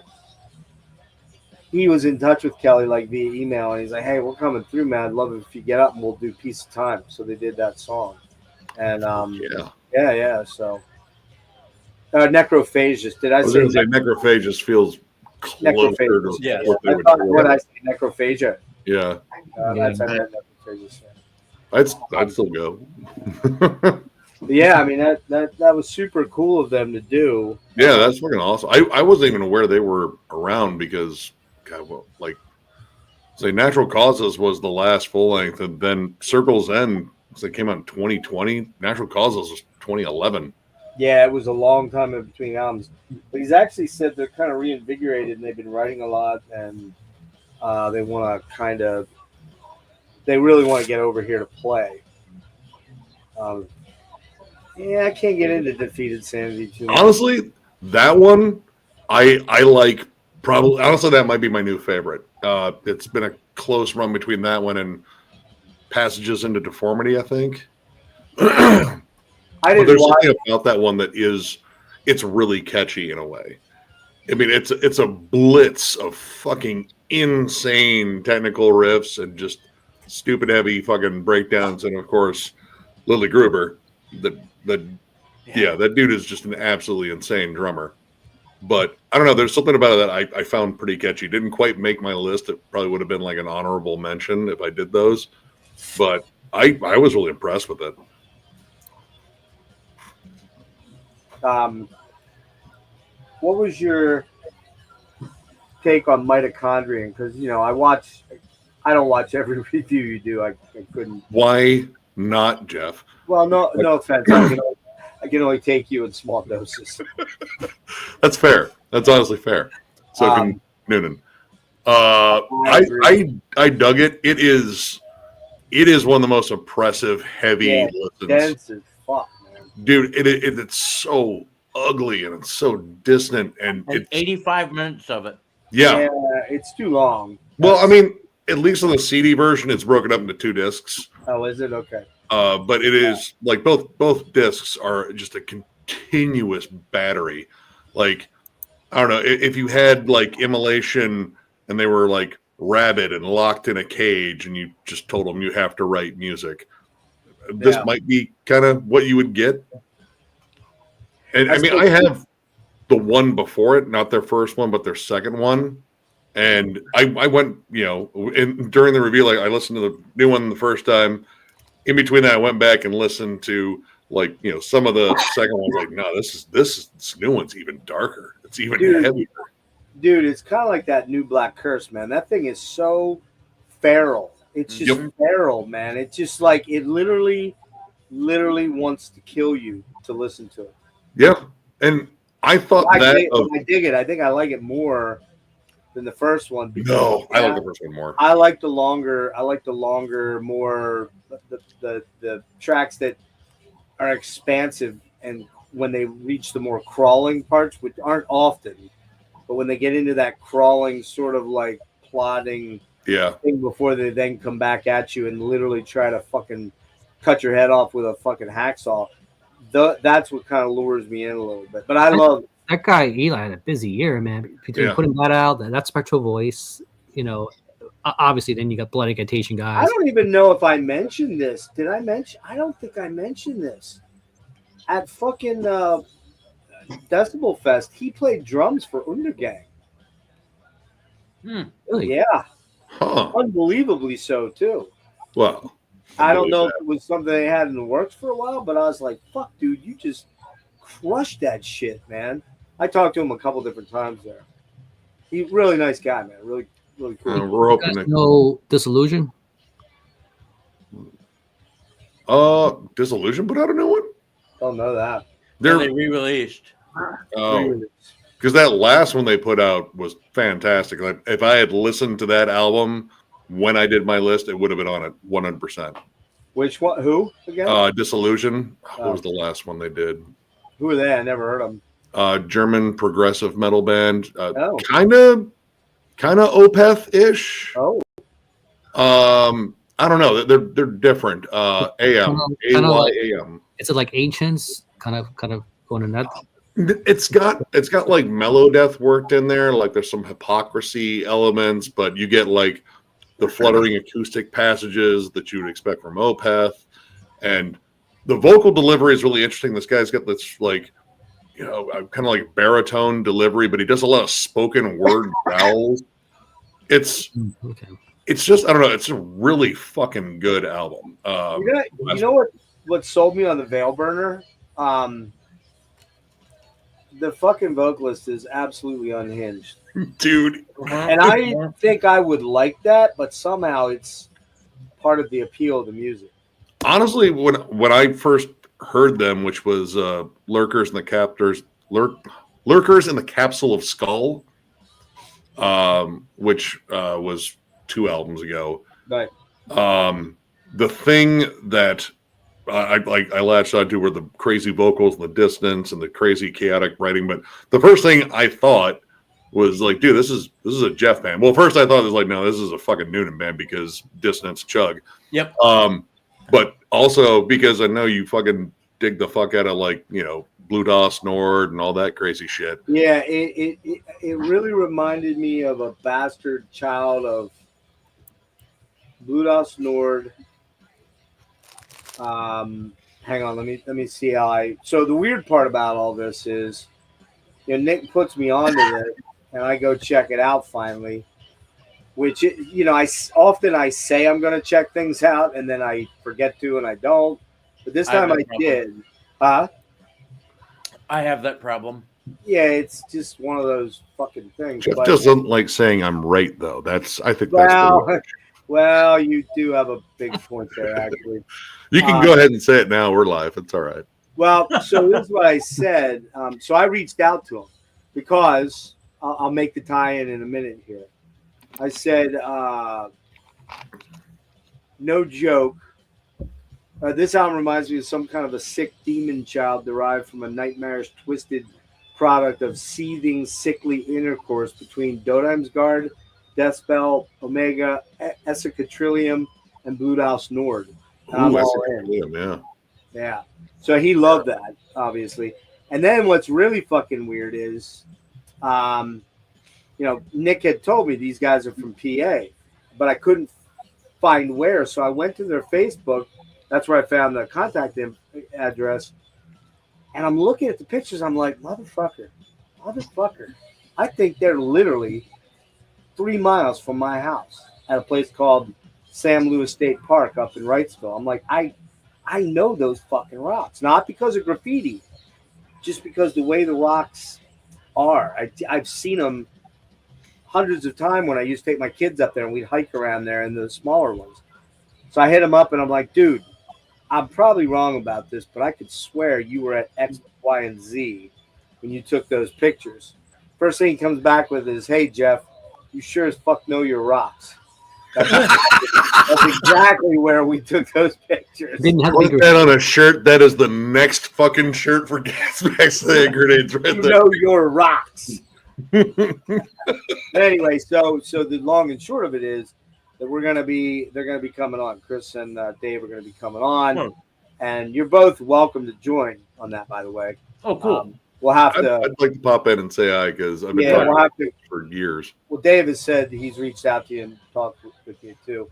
I would say we'll have to script out a little bit who's going to ask what, you know, that kind of thing. But you know, but I thought that might be cool. Probably mid-January, a couple weeks from now, something like that. So. Cool. And got another cool thing I'm working on, hopefully with John Halm, to probably include Hunter again. Maybe Don, not sure yet, but we're gonna kind of do a what do you call it? This was actually John's idea, but it's not something that's like completely unique or never never done before. But he kind of hit me up because we were supposed to do some deep dives and we were kind of going back and forth on a lot of shit, and then the election happened and we were supposed to do Kate Bush and everybody wanted to bail out because of the bullshit. But he said, I was thinking of calling the show There Are No Guilty Pleasures, which I kind of like. And picking 10 albums that are not metal that people that would think because you're a metal musician or a big time metal fan or even like a metal YouTuber that you would never like. Something that's totally off in left field. I could probably and not really pop or you know what I mean, or more modern pop, I guess I should say. But say you had an Olivia Newton-John album. Okay, well, wow, okay, that's all right. I would not take that one from you. You're gonna bring that one up, aren't you? No, I'm not. I'm actually not. I bought all those Ariana Grande CDs for nothing. Because I don't have it. If I had it, I might. But no, I was thinking. Sorry about these bits of tissue paper stuck to the album cover. I don't know how they got there. Hang on, let me get my Farrah Fawcett red one-piece bathing suit poster out too. Oh wait, that one's definitely going to stick. Wait, we keep this away from the black light. Yeah. But so that's something that I'm working on, and then of course we should pimp it because we should. The 4th, the plan is at 8 p.m. on Saturday, the 4th of January, to do our top 24 of 2024. However, the twist is because there's about 15 or 18 people that are interested in joining. Many have only contracted for 10 to 15, so which is fine. I'm totally good with that. So they'll start at 10. We'll start at 24. Those of People us don't listen to that much music. Like, what's that? some people just don't listen to that much new music. You know, it's Well, it's not only that. It's that very much so. Like Dennis, you know, he's already like, dude, I only bought like one new band. You know, he's we know that though. It's OG. So I mean, come on, you know, he's a man of his word. He's a man of the people. I mean, he posts some seriously cool OG stuff. Oh, he sure does. Fuck yeah, he does. Fuck yeah. So I was this close. We were this maybe this close.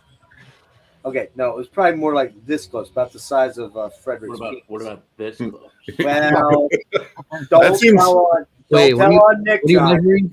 Don't tell on Nick, John. Anyway, I was about this close. Chuck and I The docking. Huh? What? Chuck, no, not talking.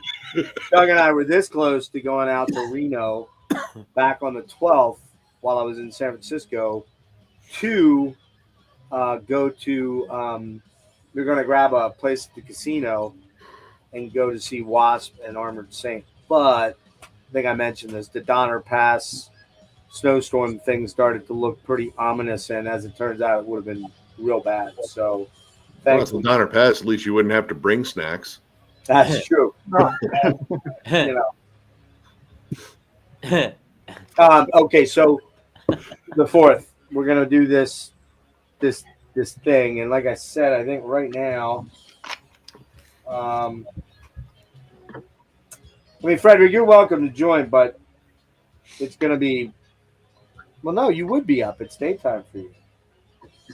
8 p.m. our time. Yeah, You're welcome. like about 13 hours ahead of us. Yeah. Well, now it's like it's almost 3 o'clock in the afternoon here. Hold on, let me look. Oh, So basically, our Christmas is over now. So 18 people. What I'll do is I'll probably start the people that I know are only going to do 10 to 15. okay. And we'll get them on earlier, and then the people maybe over in Europe, so they can come on, like Peter and Roger. Maybe what I'll do is say, you guys come on at the 3-hour mark or something, where it'll only be, you know, we'll be at 11 o'clock, so it'll be more like 5 a.m. your time or 6 a.m. your time. That way you can get some sleep during the night, you know. I gotta work it out. I gotta lock in and cap off the number and ask everybody, how many are you giving me? Are you staying for 24? Because if you're staying for 24, I need to know that up front. Those are the guys that get first blush. You could also thin the herd a little more too. Be like, those are. I could, but I can also, what I can do is too, keep in mind that, like, say Lee, who's gonna only do 10, or look here, I saw his list. Brian, maybe. Brian, Kellen has a different one than he's doing. He said, I had a top 20, but I'm only doing 10 for metallurgy, so I'll do blah, blah, blah. I could actually, for once, do a top 50. I'm not gonna, but I could. Well, actually, I might be, because I'm going to talk about honorable mentions. So, but, well, here, wait, hold on. I had Eric on there, and he won't come on till later when we're just hanging. So Brian probably won't be on. If Scott comes on, he says he's only got 8. Serge can't stay on all night. So those guys will come in early, and then I got like Jake's, any, you know, the people overseas that I can do later. You know. I gotta talk to Johnny Mac. I haven't talked to him in a while. Well, he's got more than enough new albums. I think. Oh yeah. Yeah. Oh, Blackie's still lip syncing, yeah, for sure. Not as much, but he still is. The backing stuff is. Mm. So Grindcore Island, though, that's next, right? Here's the problem with that, and you know what the problem is. You've been listening to so much grindcore, you can't possibly pick 10 albums. God damn, you're so smart. I'm intuitive. I got this, yeah. Whip smart. No, I don't own any that I know of. I don't think I own any that I know of. Listen, So I'd have to go. I don't want to call you a poster. You've got go buy Carcass. 10, and Right. I'm just not there. And the other option would be to just referee it, let you guys all go, and maybe pick a few out that you guys all have that I could say, well, I do like that one. Like, let's see, I don't know. This is like Napalm Death Harmony Corinne. That's not. Is that grindcore? That's more their death metal album. Yeah, I know. But I mean, do you like Utopia Banished? Utopia Banished. Yeah, it wasn't bad. Yeah. And I like Terrorizer, and I did really like Earthburner, and probably I might like Brutal Truth a little bit here and there. I don't know. That first Brutal Truth album is so fucking good. Is it? Oh, dude, Extreme Conditions. Yeah. Yeah, I I don't mean, know. there's some other Repulsion's pretty fucking fun. It's a little thrashy and punky. God, I don't know. There's Nauseum's amazing. Rotten Sound. Yeah. Don't know any of them. I mean, I checked. had that line, like the early Nausea stuff. Oh yeah. I've sampled a few of those bands, but I've never gotten off track one. So, however, you know how picky I am with black metal, right, dudes? I know I showed Rick this. I don't know if I showed you guys last Is time. this the one you were saying is possibly your? Yep. I still haven't checked it out yet. This album fucking rules, man. What is it, Jeff? Not Trunar.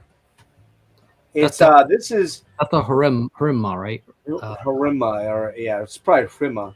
It's a 2-discer too. It's like Yeah. 2 hours Yeah. long or hour and 20. It's long, about 120 minutes, but about 50 some each one. But what's cool about it is the first one is more folky, raw black metal, but not raw like fucking, porta potty raw. You know what I mean? And then the second one is far more like ambient, symphonic, but not in the synth way, but more in the atmospherics with some droney stuff and a lot of woodwinds and natural instruments. And it's just beautiful, viola, violin. It's almost classical sounding in a lot of ways, and it's fucking amazing. Australian duo, excuse me. Australia or Austria? Austrian. I'm sorry. Yeah. Sorry, I'm a little stoned. Just a little, not a It's lot. one-man project too, which is nuts. No, I think it's 2 men. Is it 2? I see. Hold on here. No, They're so fucking mysterious. They don't list any of their fucking members. I only see one dude in the picture though. Oh yeah, that's well, annoying. there's 2 on the. Two dudes. I don't know. Let me see if it says their name. Doesn't even say their name. And it's in German, or what do they speak there? Austrian. Probably. Yeah, German. But yeah, man, that one there, you're definitely going to see that in my top 24. Nice. And that is primarily via Jimmy, via Tyler. I believe Tyler is the one that kind of snaked that out and figured that one out. I mean, your description of it sounds like that? something that Tyler. Your description of it sounds like something Tyler would love. Oh, sure. And I will tell you, no offense, Tyler, you listen to some fucking terrible black metal. Dude, I try to keep up with all the bands that he mentions. Like, dude, I have no idea how to spell it. Well, It's easy. It's HJ #3 ampersand. Right. Then an uppercase V, lowercase V. Him and Another Peter, 3. him and fucking Peter, dude. Good Lord. They're like encyclopedias. They're more on the pulse when it comes to that stuff, which is they're cool. way on it. Yeah. But I'm not. I'm way more like if black metal was pop, I'd be like more on the ABBA scale as opposed to the As opposed to the no. Let me rephrase that. if black metal is pop music, I'd be more on the Donnie and Marie side versus the ABBA side, i.e., the creative side. I'd be less on the creative side. So you like U.S. black metal versus Swedish black metal? No, I'm confused. not necessarily. I mean, I like black metal in both European and, you know. I just describe it. I like riffy black metal. Like if you drone too much, you can kind of lose me. Like I love atmosphere, but it can't be the main thing. Right. I like my riffs. Yeah, I agree. And the atmosphere of it, along with it, in that, you know, if the vocals are more buried in the mix and kind of come across as part of the soundscape as opposed to the central focus of the song, where you just got some guy where you can't fucking understand anything and you can't get any real melody out of it. And, you know, that I'm not into. You know, I guess the windier and the more, you know, symphonic black metal. But then again, I wouldn't go windier. The enslaved, the more you know, progressive black metal is what I'm into. That has that kind of more vibe to it. I do like some intense shit. Like I really like Pure Holocaust from Immortals. Great. Oh yeah. I like. I'm trying to think of something that's real raw that's out there. Well, I like fucking Bathory's Under the Sign of the Black Mark. The Blazing Runner Sky. Huh?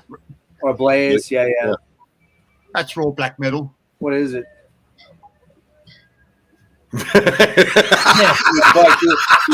Why is this shit and he doesn't even know what it's not even there. No, Black Murder. Black Murder. Okay. And they got a flying V shape. Nothing says raw black metal like a flying V. I mean, it kind of does. That's raw black metal. That'd probably be a bit too raw for you, Jeff. But you might like it. I don't know what your taste in black metal. You know, I just told you. No, but I don't typically like the shit that sounds like it was fucking recorded in a telephone booth or a fucking Fisher Price instruments. Yeah, Price boombox. I don't. Then this wouldn't be in your wheelhouse, then, Jeff. This is raw, you know, like bedroom sort of black metal. Yeah, I'm not into that shit. I actually got a deep one here. Well, like Blood Torrent out of the Netherlands. Nope, never heard of him. Iron Bonehead. What's he got there in the front there? What's he got in his hand? A giant spiked mace. Mace, yeah. Yeah, of course he does. Nothing tropey about that, is there? I got this on Amazon. Well, it's black metal. You know, if you haven't got a mace in the black metal album cover, then you're not a true black metal. Well, hold on. What if you have an axe? Yeah, you can have an axe, chainsaw. Okay. Well, hold on. A chainsaw, I mean, that's gas powered. I don't know. I feel like that's a little too modern. No, actually, having the electric one, with the plug into your wall, you know. Yeah, but you're in the forest. Where are you going to plug that in? Come on. Well, Jeff, you might like this band as well.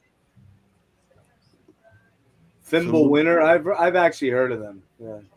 But see, I do like some raw, weirded out shit like Evil Feast is pretty cool. I mean, the metal is usually raw, but then he's got the real symphonic. You might like that one too. Shit Angel. Yeah, they're like more black and thrash, aren't they? Well, they're black. They're black metal. A bit of war metal in there, bit of thrash as well. Yeah, see, I'm not a war metal dude at all. I think that shit's dumb as fuck. But it's not that like that war metal that, you know, like MOD likes. You know what I mean? It's more. It's American metal. It's American black metal.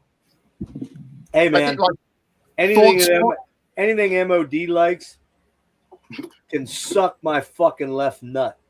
Actually, you might like this band, Jeff. Bargraf out of Finland with a satanic war. Yeah, that's been making some lists. That looks more like Emperor. Yeah. That looks like Dark Fortress. Vibe. Vibe to it. I need to check out that White Ward. I still haven't done that. Dude, that last White Ward, that last White Ward is I know. amazing. I so know. fucking good. When did that come out? That came out in 22 or 2022? 22. Yeah. Was that your album of the year? Or? I know Serge fell in love with that. Yeah, that was my number one for the year. Was it? It wasn't my number one, but it was. Rick, what do you got? What do you got, Rick? You were going to show us something. Oh, if you guys don't know this, I don't know what to tell you. It's only got 30 copies made. It's only available on tape on this very underground label. How did we miss out on It this? should be on every year-end list. I don't get it. Is it Frog Mist from Adam Schellenbach? You know. It's Troll Scrotum. It's funny. This is like Wyatt, are you coming on or what, dude? one-man thing, right? From Knoxville. Ancient Storm. I like the name. It's the only thing he put out. It came out this year, like back in April. Ancient Storm. It's the kind of shit you would like, Nick. It's very riffy, very immortal. Like probably the all right. most I can compare it to. But that's the catch, right? It's only on tape. I mean, he's got his Bandcamp up. If you want to know what it sounds like, I mean, it's I'll check it out. I'm misled by the logo because that feels more Swedish death metal than black metal. Yeah, it does. Yeah, it kind of does. It's just got that Ancient Storm. Ancient Storm. Dude, if it sounds like Immortal, I'm down. Like generally, I like very Immortal. It's kind of like that Last Lamp of Murmur. The one that I still need to check it. They were good live. I'll give them that, except for the one little fuck up they had. Was it his guitar? Was it his guitar strap that broke when he was playing? Because something happened during their set in Philly. Because all of a sudden, I just heard, like, what the fuck? And like I think it was his guitar strap broke. I see him do that though. Hey, what's up, Tyler? Oh shit, I do have that. You know about? Well, of course you know about Ancient Storm. Why wouldn't Tyler know about it? That's weird. I can pronounce that band's name. That doesn't sound like a Tyler thing. You got extra reassurance from the rules. Did any of you guys check this? Any of you guys check this out? Hold on. I know we might have talked about it. Rick, I'm pretty sure you and I talked about it. But this is a really intriguing album that I'm digging a lot, man. It's very dark, though. You trailed them? You can see it. I don't know. The new that made a huge difference. Well, it's dark. I'm sorry. It is. What is it? The new Treldom? Or I've heard people bring up that album. Gall? Treldom. Yeah, I know Treldom. Very old band. Yeah, they hadn't put an album out in a very long time. Very gothy, weird. I mean, Gall is kind of like that, I guess. I remember checking out Gall's Word way back when, and kind of being like, it's all right. And I was never a Gorgoroth guy ever. Although maybe I should go back and check them out, but I just never really dug it. But this one, man, this Treldom is fucking weird, and I like it in the way that kind of the Tribulation album gets me in that it's a little bit weirder. It's very Bauhausian, very Joy Division-y at times in a weird way, but still within a metal context. With a little bit of a Dodom's Guard weirdness to it. Yeah, it's fucking cool, man. Gonna hear about that one too. Yeah, I remember that band way back when they first came out on Voice of Wonder Records. Was just pure black metal. Well, this isn't black metal at all.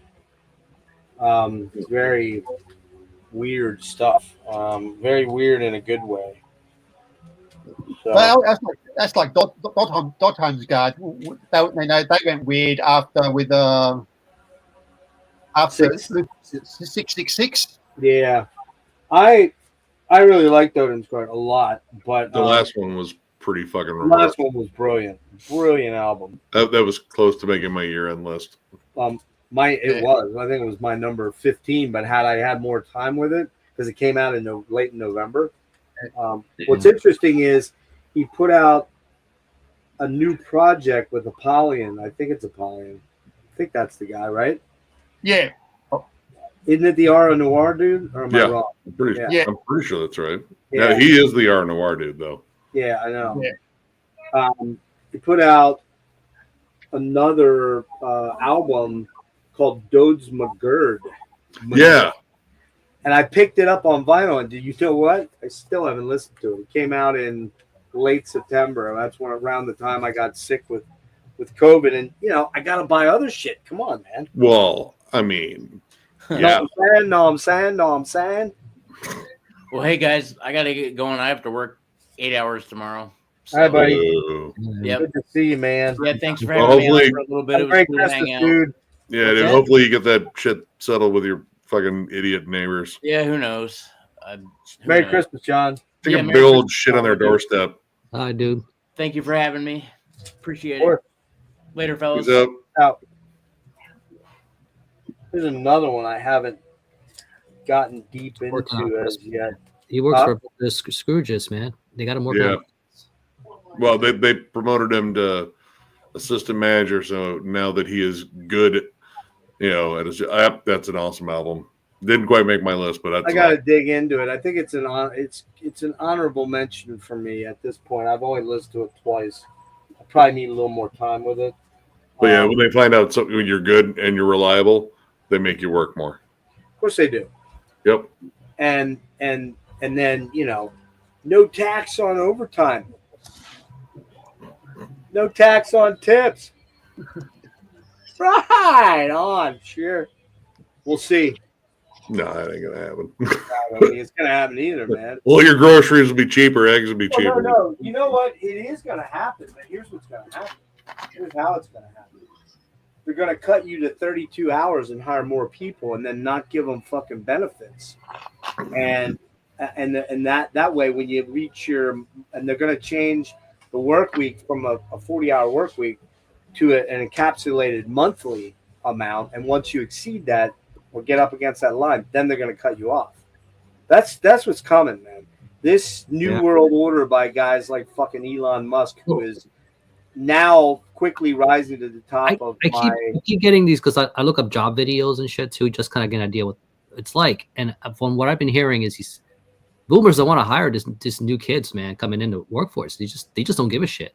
It's like they don't.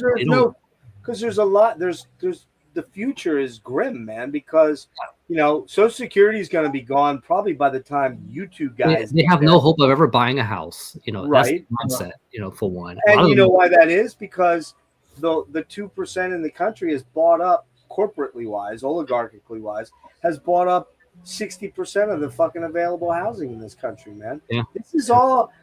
I don't want to sound super fucking like we weren't going to go into politics, but I don't want to get into the conspiracy shit.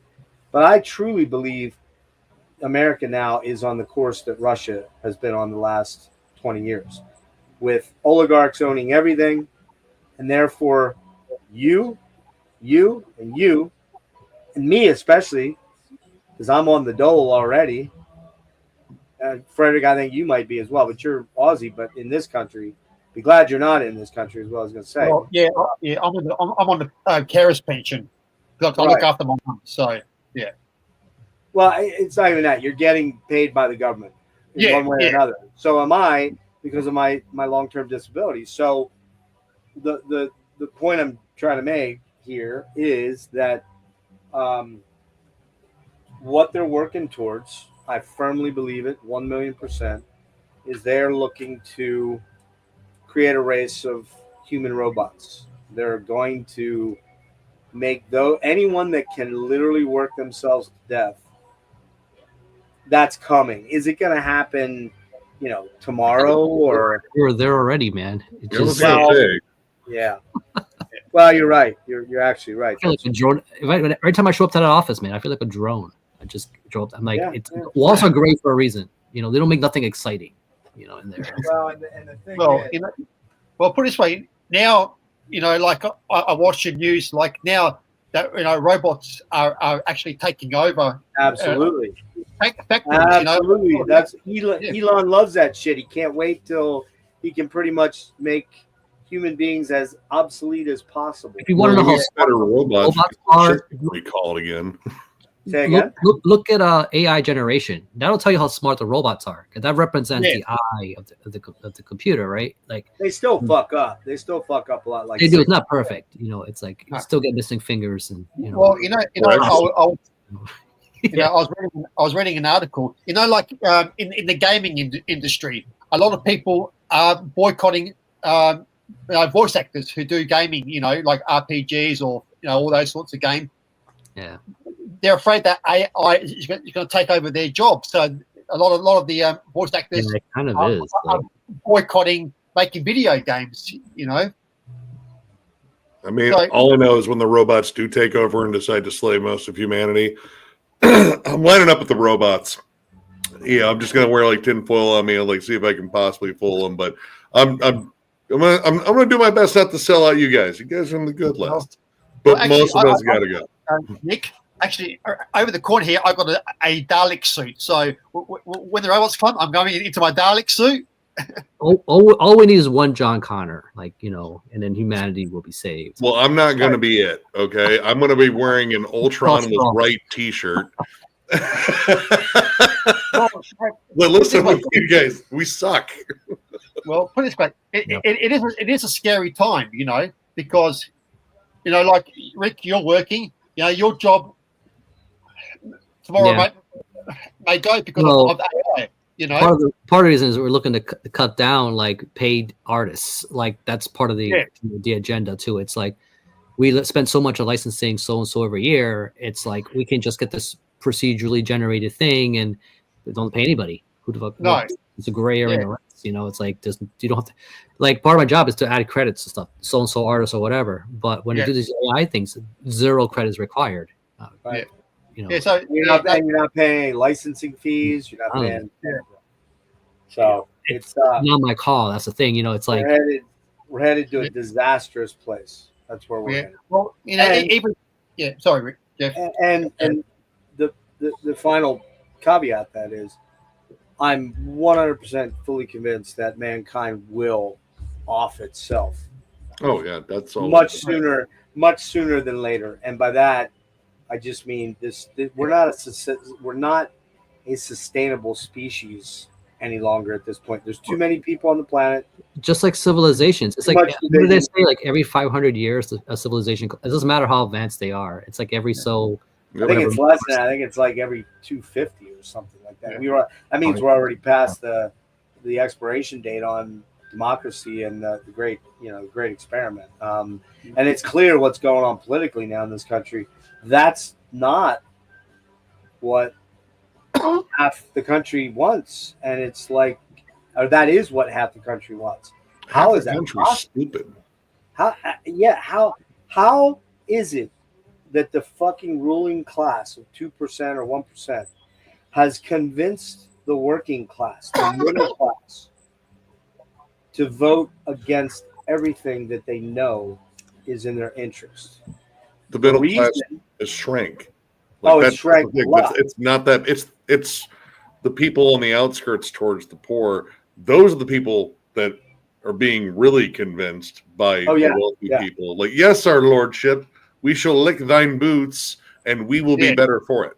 We know that you, El Lordo Amundo, you know what's best for us. Why? Because you're rich, and because you must be smart because you're rich, or your parents were rich, or there's a lot of these people are also pretty religious too, and the more fervently religious, they're already conditioned for it. They've already been brought up in a structure where there is a ruler that you never question and you just follow blindly. And otherwise, you don't know what he looks like, what he is, who he is, There's no true ability to prove that there is a God. Yeah. You won't know until you're dead.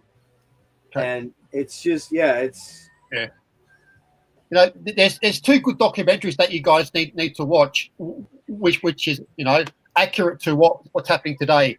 That's 1984. Well, of course, and the Hunger Games. Yeah, that's pretty in there too. I'd Yeah. add Animal Farm there too. Yeah, well, I watched Animal Farm in fucking middle school, and I was like, oh, this is pretty fucked up, man. Oh wait, this is what I'm reading about in history. Holy shit! Well, here's the thing.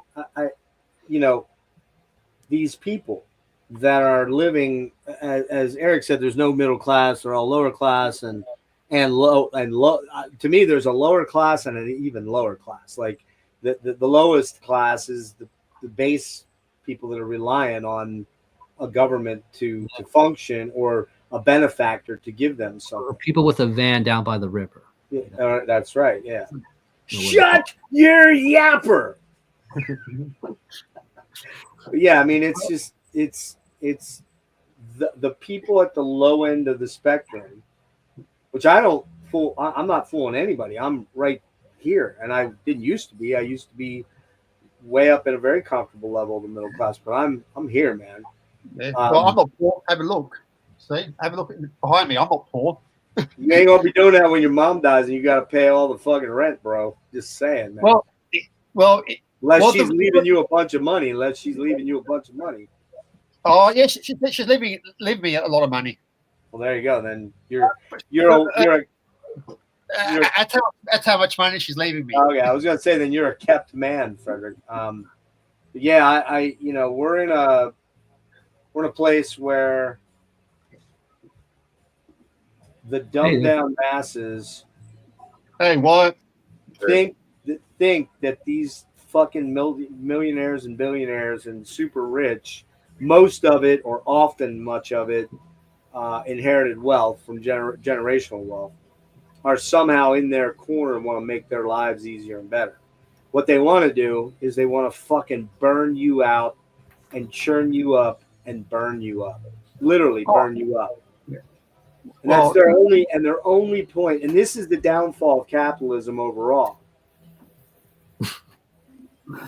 Good idea, sir. I wish I was healthy enough to do it. I never thought about that.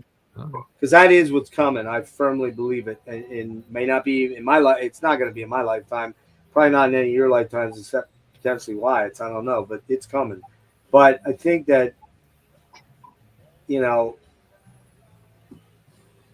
it's mind-boggling how these people really think, and what these people are there to help them. That they're benefactors, and Trump is a guy that wouldn't piss on you if you were on fire in front of him. He just wouldn't. Dude's walked across picket lines countless times. He don't give a fuck.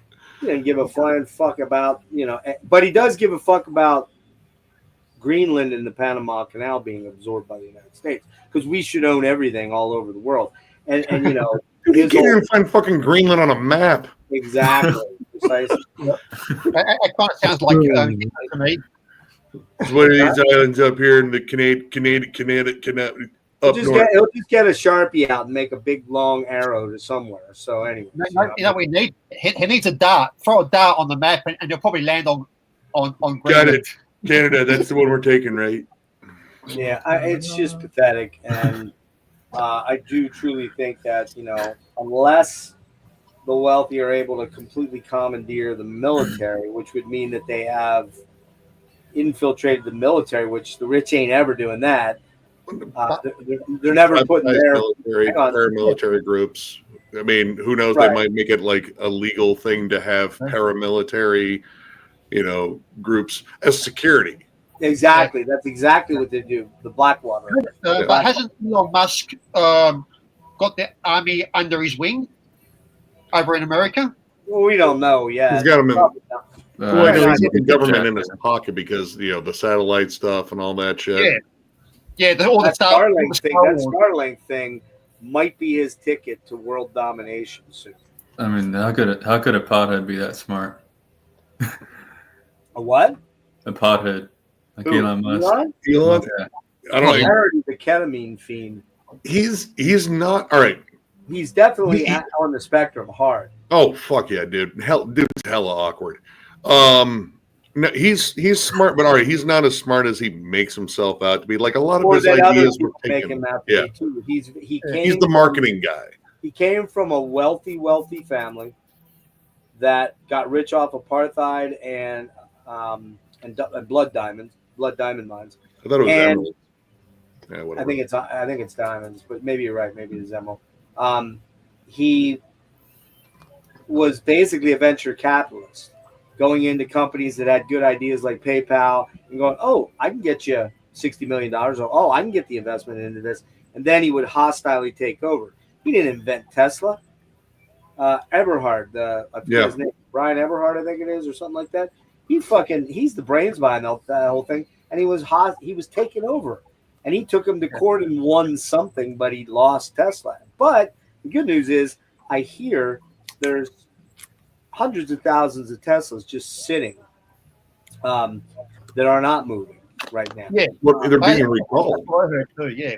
There's like 700,000 cars, I believe, that are getting recalled for various issues. I mean, the fucking Tesla truck's a fucking hot piece of garbage. Dude, That those fucking ugliest pieces piece of shit. Why do people keep buying them? I keep seeing them everywhere, Dude, man. I saw them Well, all that's how over you spot the village idiot. That's how I like. There's one that my mom notices because he lives in the neighborhood across from her house. I was like, yeah, that's our village idiot. Yeah.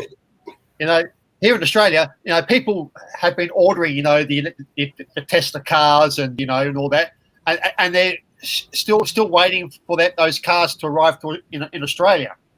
Like you said, but they're held back over wherever they're made. You know, But get grifted, you know. McGrifty. dude.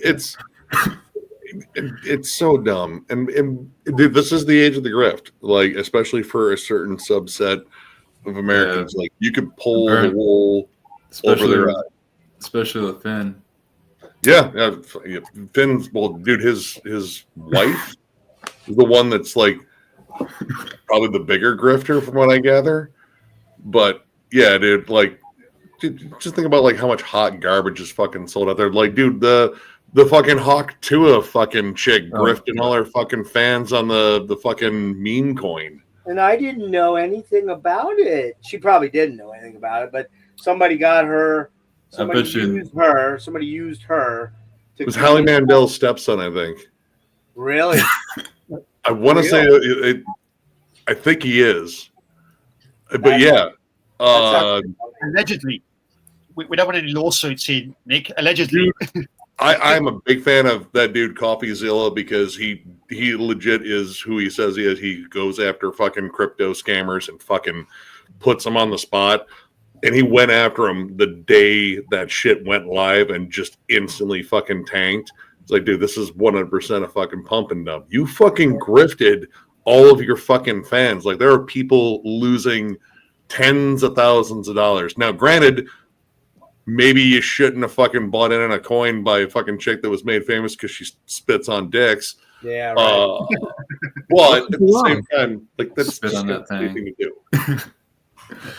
That's just a dumb.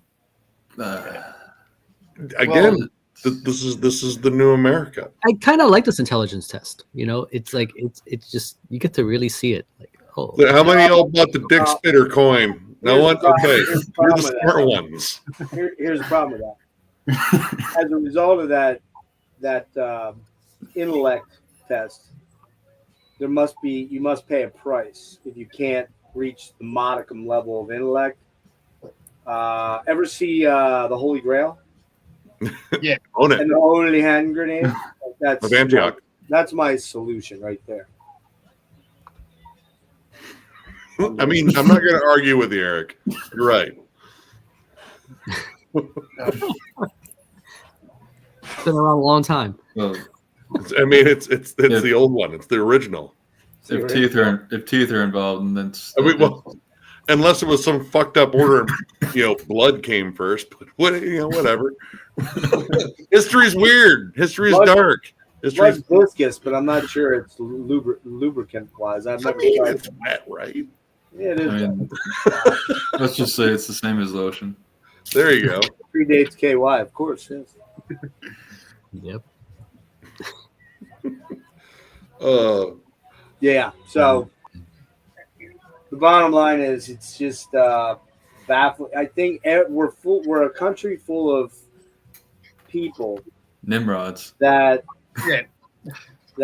idolize two things, or not idolize. They try to. They try to emulate themselves after. Can I finish? They try to materialize these two things as if they're part of this clan, this club. And that is the celebrity club. We're enamored with celebrities, Kardashians, Hawk Tuah, Influencers, honestly. That's influencers. Yeah, influencers. We're infatuated with pornography. We're infatuated, especially this guy right here. Just saying. Oh, definitely, yeah. Big, He watches it every day. big time cornhole fan. Anyway, Cornholio. but we're also, as a group, particularly in this country, we are. Eric's. I think someone said we just know how to do one thing, which is consume. I think it was Eric, and that in that pursuit of consumption, always chasing something that is elusive and won't fix what's broken inside of us. We all think that, in this capitalist society, we could be the next Elon or we could be the next Trump. That ain't how it works, bro. That is not how it works. My stepfather worked his ass off, started a company, and sold it for $14 million. He was well off. He was very well off. He'd never sniff fucking Elon's anal hair, from a distance. He's never getting there, right? Because the club does not include him. It does not want him. He's not part of that club.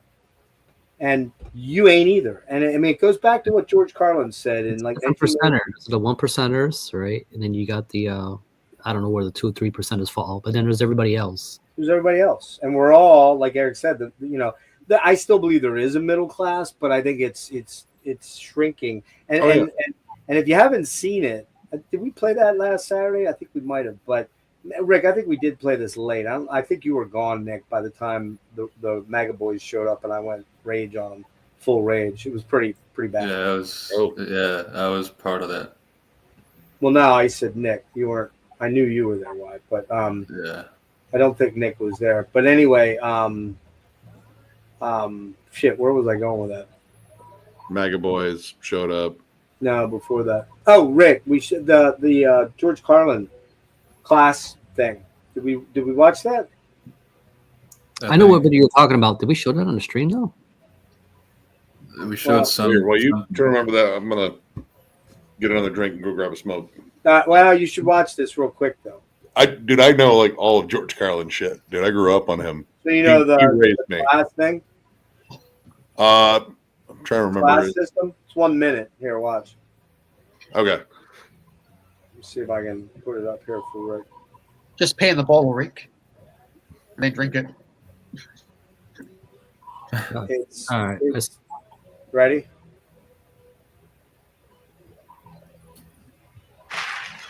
Now, to balance the scale, I'd like to talk about some things that bring us together.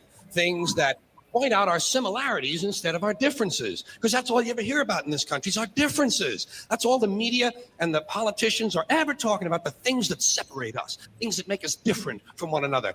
That's the way the ruling class operates in any society. They try to divide the rest of the people. They keep the lower and the middle classes fighting with each other so that they, the rich, can run off with all the fucking money.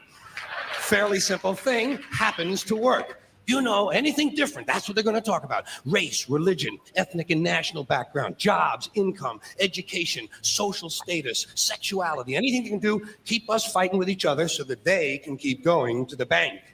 You know how I describe the economic and social classes in this country? The upper class keeps all of the money, pays none of the taxes. The middle class pays all of the taxes, does all of the work. The poor are there just to scare the shit out of the middle class. Keep them showing up at those jobs. Those jobs. 100%, 1,000,000%. George was right about a lot of Get things. away with words too, man. He wasn't overly like eclectic in the way he spoke. He was very matter of factly, very plain, brilliant. direct. I love the way he got viscerally into his performance. He was hunkered down and drilling it into people, going, "Look, man, this is what This is what you're putting up with. This You is need to have that build up because at first you're like, "Where's this going?" Right? But he has a way to do the full touchdown completion when it comes to. Dude was fucking brilliant. One of my favorite things he ever did was the whole 10 Commandments and whittled it down. That is like one of my favorite bits he ever did. That one. You hang around him long enough, he can talk anybody out of religion. Man. Yeah. We'll watch that one real quick. Oh, dude, it's brilliant. But I'm gonna go grab my smoke. Yeah, there it is. I like the education one too. I think he did that. Try this one too quick. Let me know when you're ready. I got it. Huh? I got it. Hey, you. Well, folks, here's something else I got a problem with. 10 Commandments. Here's my problem. Why are there 10? You don't need 10. I think the list of commandments was deliberately and artificially inflated to get it up to 10. It's a padded list. Here's what they did. About 5,000 years ago, a bunch of religious and political hustlers got together to figure out how to control people, how to keep them in line. Fucking right. They knew people were basically stupid and would believe anything they were told. So they announced that God had given them some commandments. Up on a mountain, when no one was around, God had given them some commandments. Let me ask you this. When they were sitting around making this shit up, why did they pick 10? Why 10? Why not 9 or 11? I'll tell you why. Because 10 sounds official. Yeah. 10 sounds important. They knew if it was 11, people wouldn't take it seriously. So what, are you kidding me? The 11 commandments? Get the fuck out of here. But 10 sounds important. 10 is the basis for the decimal system. It's a decade. It's a psychologically satisfying number. The top 10, the 10 most wanted, the 10 best dressed. So having 10 commandments was really a marketing decision. And to me, it's clearly a bullshit list. It's a political document artificially inflated to sell better. I'm going to show you how you could reduce the number of commandments and come up with a list that's a little more workable and logical. We're going to start with the first 3, and I'll use the Roman Catholic version because those are the ones I was taught as a little boy. I am the Lord thy God. Thou shalt not have strange gods before me. Thou shalt not take the name of the Lord thy God in vain. Thou shalt keep holy the Sabbath. Right off the bat, the first 3, pure bullshit.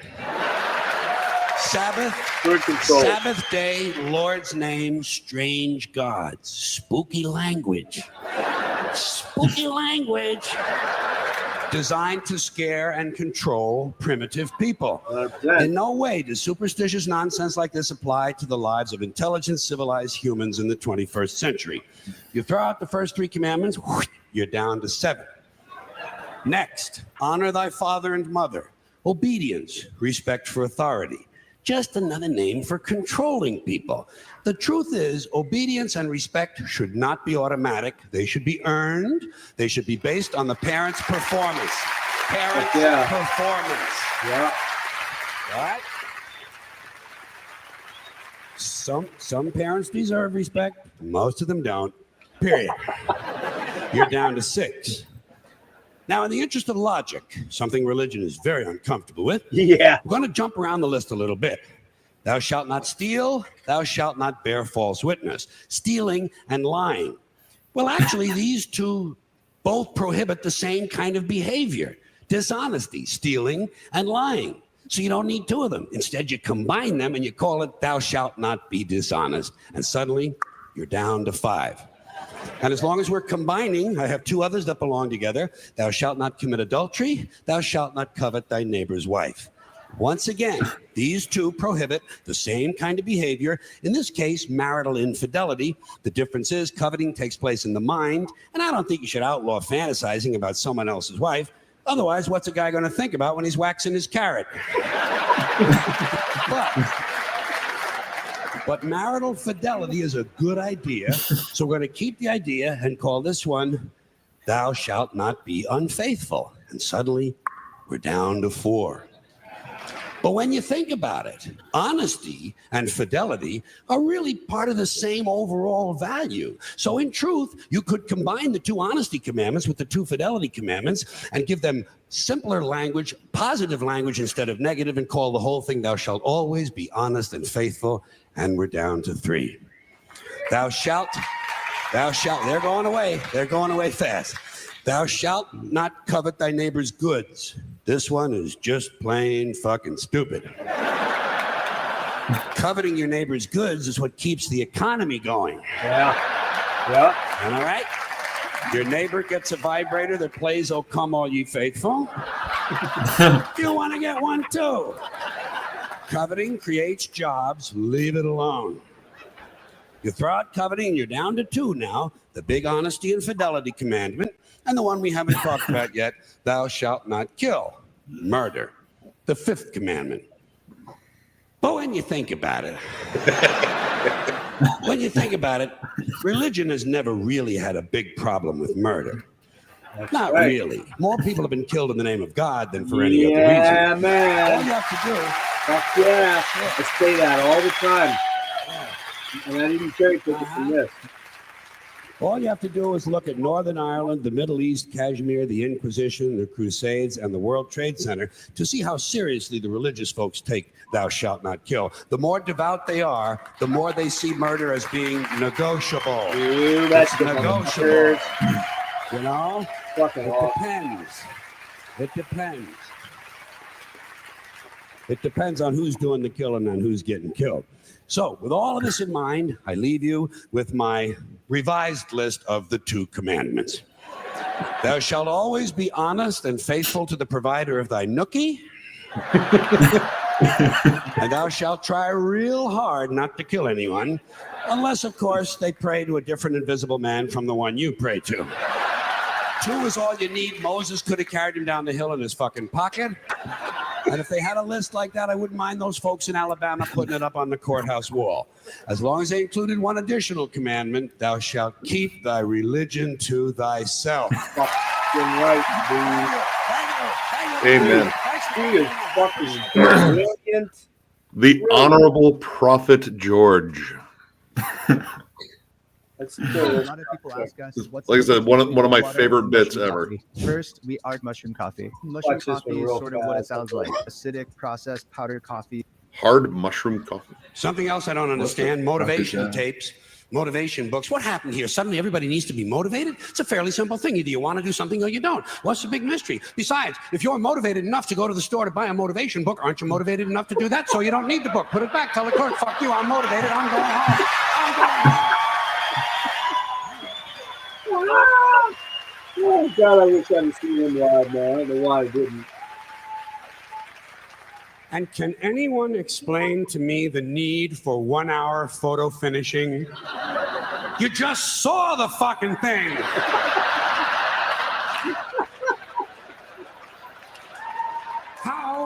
How can you possibly be nostalgic about a concept like a little while ago? Another complaint, too many vehicles. There are some families in this country own entirely too many vehicles. You see them on the highway in an RV, but that's not enough for them. RV is not enough. Behind them, they're towing a motorboat, go-kart, dune buggy, dirt bike, jet ski, snowmobile, parasail, hang glider, windsurfing equipment, a hot air balloon, and a small 2-man deep-sea diving bell. Doesn't anyone just take a fucking walk anymore? The only thing these people lack is a lunar excursion module. Too many choices, America. It's not healthy. Another abomination. White guys over 10 years of age who wear their baseball hats backwards. Good burst. J-Dog's all over this shit. J-Dog is loving this shit. White guys, let me tell you something. You're never going to be as cool as black guys. It's not going to happen. Yeah, right. You're white and you're lame. It's a fucking law of nature. Yeah, I missed that. And learning a complicated handshake. There's a white dude with his hat gone backwards with his shoulder over 10. White guys, Was he Let me making tell fun you of that guy in the audience? You're never going to be as cool as black guys. It's not going to happen. You're white and you're lame. There he is. It's a fucking law of nature. Turning your hat around and learning a complicated handshake will not make you cool.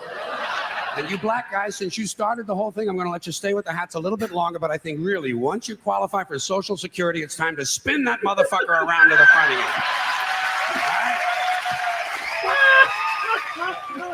That's fucking brilliant. Another tip for the men. The earring, the thing with the earrings, it's over. It's been over for a long time. Doesn't mean anything anymore. It was supposed to piss off the squares. That's right. The squares are wearing them now. Doesn't mean anything. It's just fucking jewelry. Unless you have an earring with a live baby hanging from it.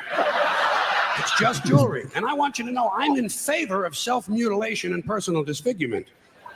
I've always said there's nothing like puncturing and perforating your skin in a dozen or so places in order to demonstrate your high self-esteem.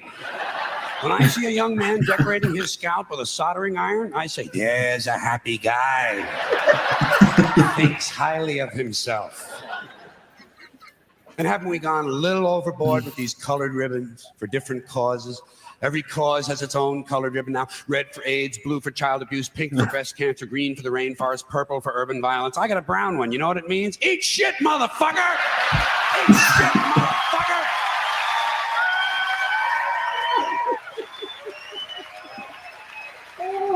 We might have to wrap after this, man. I got a stream unavailable. What can we do to silence What? these Christian athletes I got flagged. who thank Jesus whenever they win?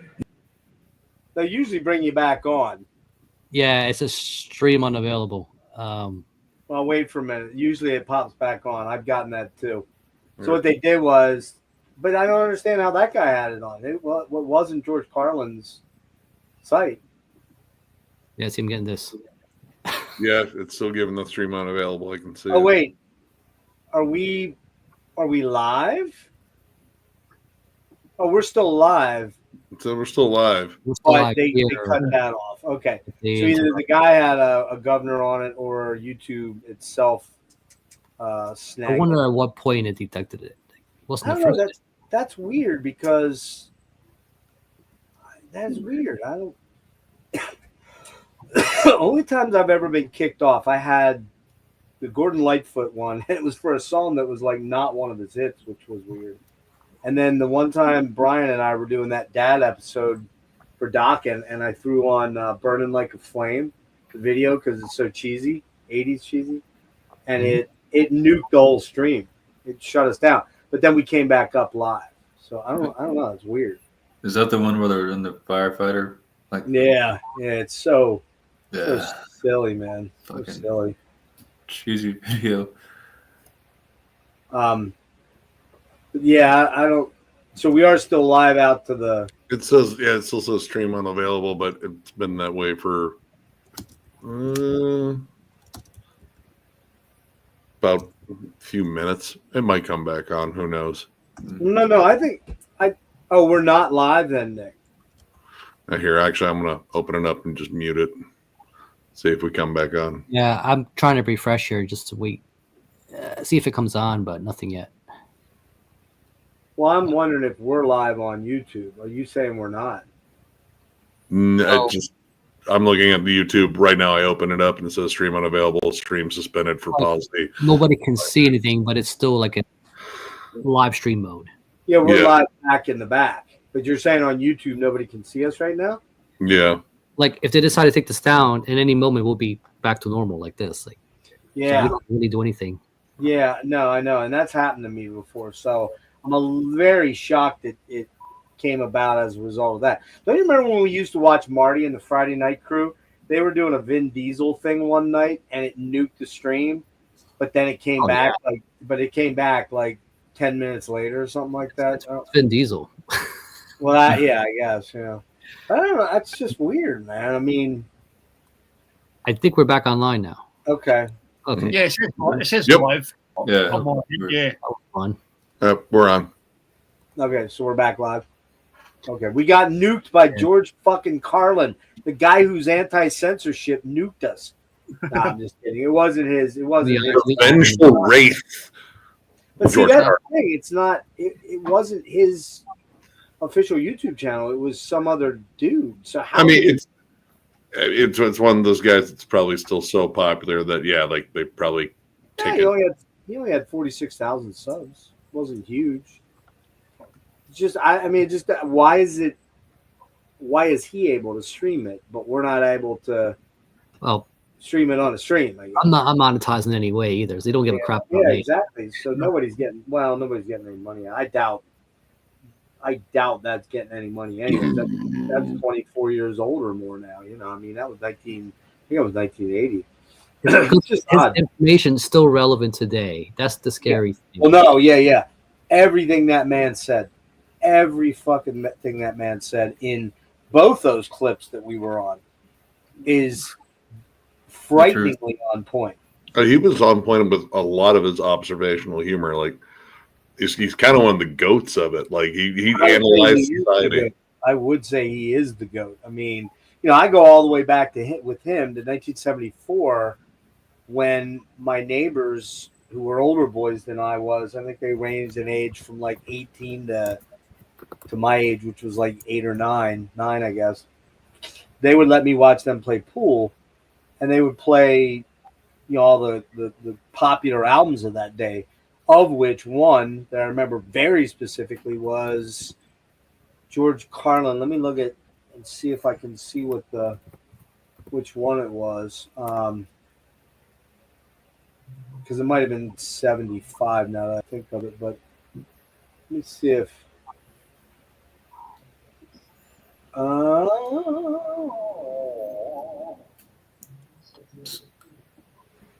think it was whoa, what the hell is that? There it is. Class Clown. If you look, I'll share this quick too. Sorry, I'm watching a quick video of people walking around in a snowy parking lot that decided to draw a giant dick. Say what? Yeah, just people in a snowy parking lot. They walked out into the middle of it and walked around and created the image of a giant dick and even laid down on the balls. Where's this at? Here. It's on Facebook. So actually, next porn. But basically, dude, honestly, it's a great little. Honestly, it's better than a snow angel. Especially is it yellow? Is it yellow snow, Nick? No. Rick, share this real quick. It's not. It's just a picture. All right, sorry. So that's the album that was 72 actually. Oh yeah, so I have that. I was probably about 8 years old then. No, I'm 6. But I don't think I heard it until 74. And you look at the song title. Well, the cut titles. The Planet is Fine, airline announcements, golf courses for the homeless, buildings we share, rockets and penises in the Persian Gulf, Class Clown, dumb Americans. I remember that one. 7 words you can never say on television. There it is. Fucking incredible. Euphemisms, feminist blowjob. Man, dude, just so perfect. And they would let me listen to that. And I remember one of the and the other huge one, and I remember that 7 words you can't say on TV, was just like that was the rage for anyone that was anti-authoritarian and suits and fucking the straights, right? That was counterculture. And the other one was Up in Smoke by Cheech and Chong. And the dog shit. Yeah. That's a good skit. That dog shit one. Oh man, hey, look like dog shit. Good, we don't step. They've been doing those skits for years. They just combine into that movie. But if you go back and listen to the material, it's all Up in Smoke shit and whatnot. What year was that? Was that 77? No, I think 74. 74, wasn't it? 74. Okay, The movie Up in Smoke? No, the album. Wasn't It was an album first. Yeah, well, there was several. It's just because they were like radio skits and shit, like, and they would just kind of do these over and over. Is that the one with Earache My Eye on it? Yep. Well, that was the movie. that album. With the Oh, giant yeah. rolling paper. Although, who covered Ear Ate It's not My the record Eye? store A1. Yeah, Korn. Huh? Korn covered it with Cheech Marin. All right, who did a good cover version of it? Scatterbrain. No, fucking Spinal Tap, for Christ's sake. I'm trying to Right? find it. Oh, did you hear about that Spinal Tap movie coming out? No, really? And an album. Jesus Christ, they're fucking 80, Oh, aren't they? 78, this album came out. 78. That's what I thought. I didn't think it was as early as 74. But I remember listening to that one too. Would seriously, how all those guys, especially Tommy, they gotta be 80. I think he's late 70s. Tommy Chong? Let me see. Tommy Chong. I was watching on YouTube. Holy shit! No, he is 86 dude. years old. 86. Yeah. How old is Cheech Marin then? Cheech is younger. Cheech is definitely younger, but 78. 78. So he's 8 years younger. I just But see Tommy he Chong doesn't nowadays. like He's in all these like anti-CBD ads. Oh, he was all right, on, how he old? was All on, right, how old is Christopher Guest? Christopher Guest, I would guess, is in his 70s. 70s, yeah. I think about 76, 77. Christopher Guest. Here we go. I'd say 76. 76. How about Michael Harry? McKean. Michael McKean's older than that. He's 77. And Harry Shearer. Shearer's probably 78. Wow, he's the oldest one. He's 81. He's 81. I Yeah. knew he was older. Wow. God, now I'm thinking about my old man who's 83, granted, 2 years older. And how he just sits on his ass and can barely move and doesn't do anything productive at all in his life and is waiting to die. And these guys are talking about fucking doing it. Well, they must have gone out and done an album. And I swear they toured. Not. Jeez. Rob Reiner's 77. Yeah. They're all old men, dude. I mean, Yeah. you know what's crazy about that thing, Nick? You're You're old how old too. again? How old are you again? I turned 35 again. Yeah. Yeah, You're 44 or 46? 46. All right. So You're an old man, Nick. I am 13 years older than you. Nick, with love. I'm 13 years older than you, Nick. Now, if I wouldn't constantly remind you of that, which I do all the time, like numerous times whenever we talk or text or whatever, if I didn't tell you that, would you think that I was almost 59? I would think you're like bare minimum 12 and a half years older than me. I was 12 and a half older than you. Yeah, no, I'll give you a little bit of leeway there. That's mighty kind of you. You Oh wait, hold on. In this scenario, are you walking up to me in a Rush T-shirt? Yes, but which Okay, one? no, you're Which definitely album? 13 years old. Which album? Does it matter? 2120. Would it be Hemispheres more than likely? Farewell, It would be Farewell on to Kings. It Because would be you Hemispheres. want to make a dude butt right there. Like, look at this. Mm. I love Rush. That's like that. That's like that Instagram account of that dude that always talks about rolling up to fuck your cousin or your mama. And he's got you just dropped a big dookie after laying pipe rolling. Have you seen that guy? I don't know, but that's fucking Oh my hilarious. god! Hang on, I gotta see if I can find him, man. He's the best. Oh, he's the best. God damn, man. Hold on. What is it? Is it J Daddy? Is that what it is? I think. Let me see. Is it the one where he plays all the characters? What is it? Jade Daddy? J. J. Probably J. Like, yeah, but I'm doing that. It's like J with a hyphen. No, I think it's J-A-Y. Oh, Jay Daddy. Yeah. Is that him? I can't fucking find him on mine. Oh, J Daddy McGinnis. Is that him? I don't know his That's last a fucking name. handle. Nah, that's not him. Fuck, I can't remember this dude's name. Maybe Rick will remember when he. Yeah. I know Brian. Brian would know who it is because I think he's the guy that turned me on to him.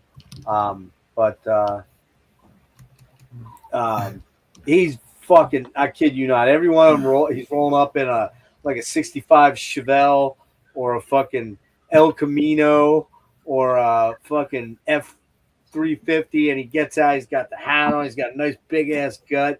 He's got the toothpick in his mouth. He's got the polyester bell bottoms, the fucking cowboy boots, the cowboy shirts, with the button pockets here, and the fucking pearlescent, snap buttons. And then he gets out and he's got the aviators on, fucking 10-gallon hat, and every one of them is like, oh, dude, maybe I can find him. Hang on. What did he say? Like rolling up to the.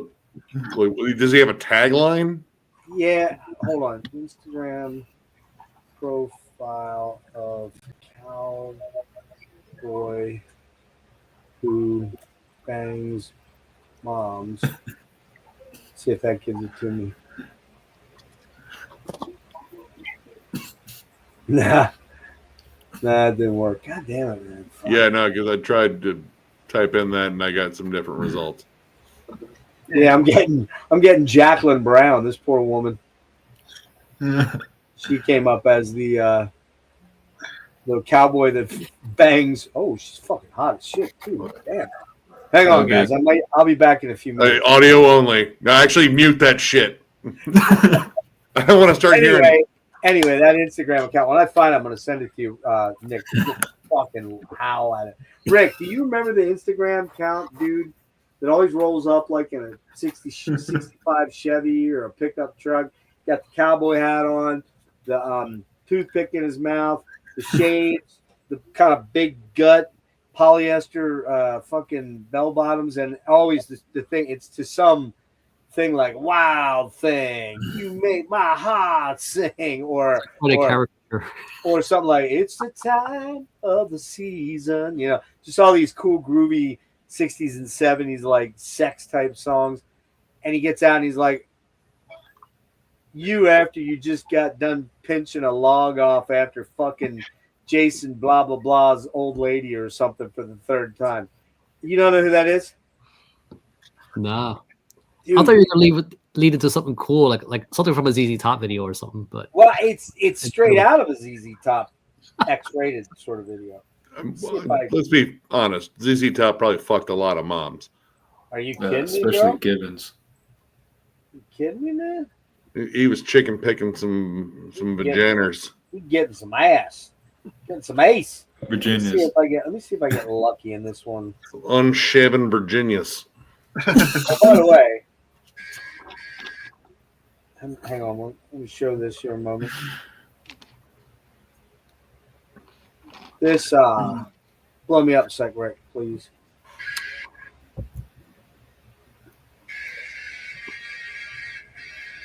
Look at that thing, man. Oh, wow.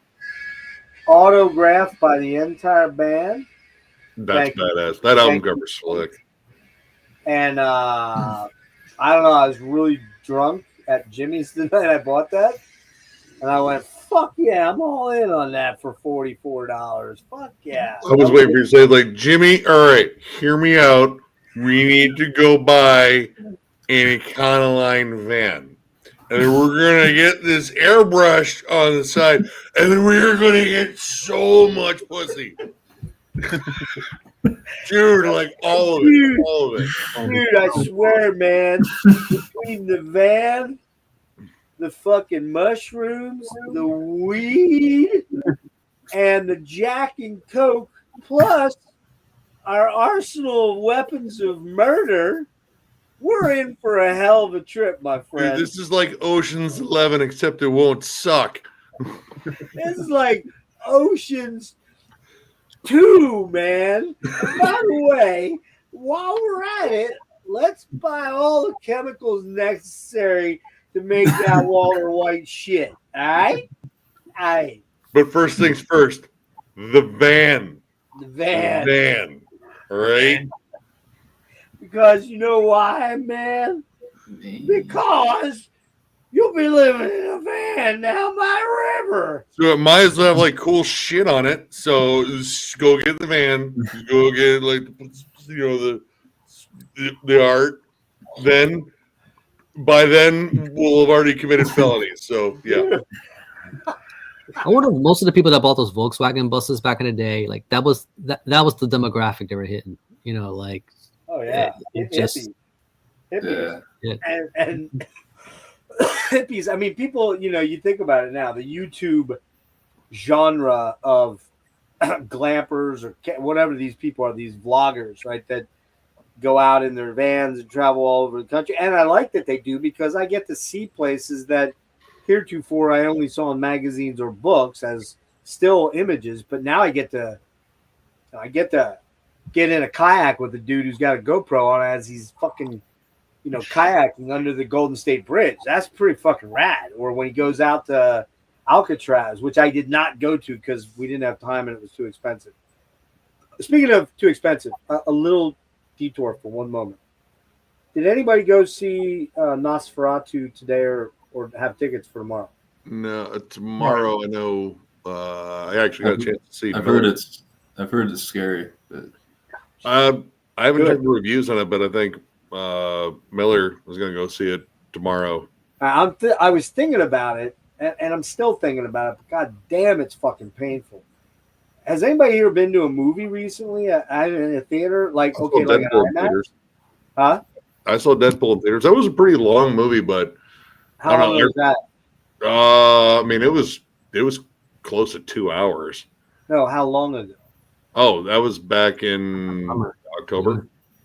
So, how much was it for one adult? We did a late showing, and I want to say it was like $8 a ticket. Nosferatu in IMAX, $21.50 in standard any hour because there's no matinees. $18.50. I'm like, are you fucking kidding? What that costs? I'm just going to do the IMAX thing. You know what I mean? At that point, yeah. Yeah, it wasn't like first week we saw Deadpool. Well, that's probably the other problem. Really, that's the tricky upsell. That's why they're not there to sell you the small popcorn. It's just they do this little trick, where like it's for 25 cents more, you get a gigantic fucking bucket.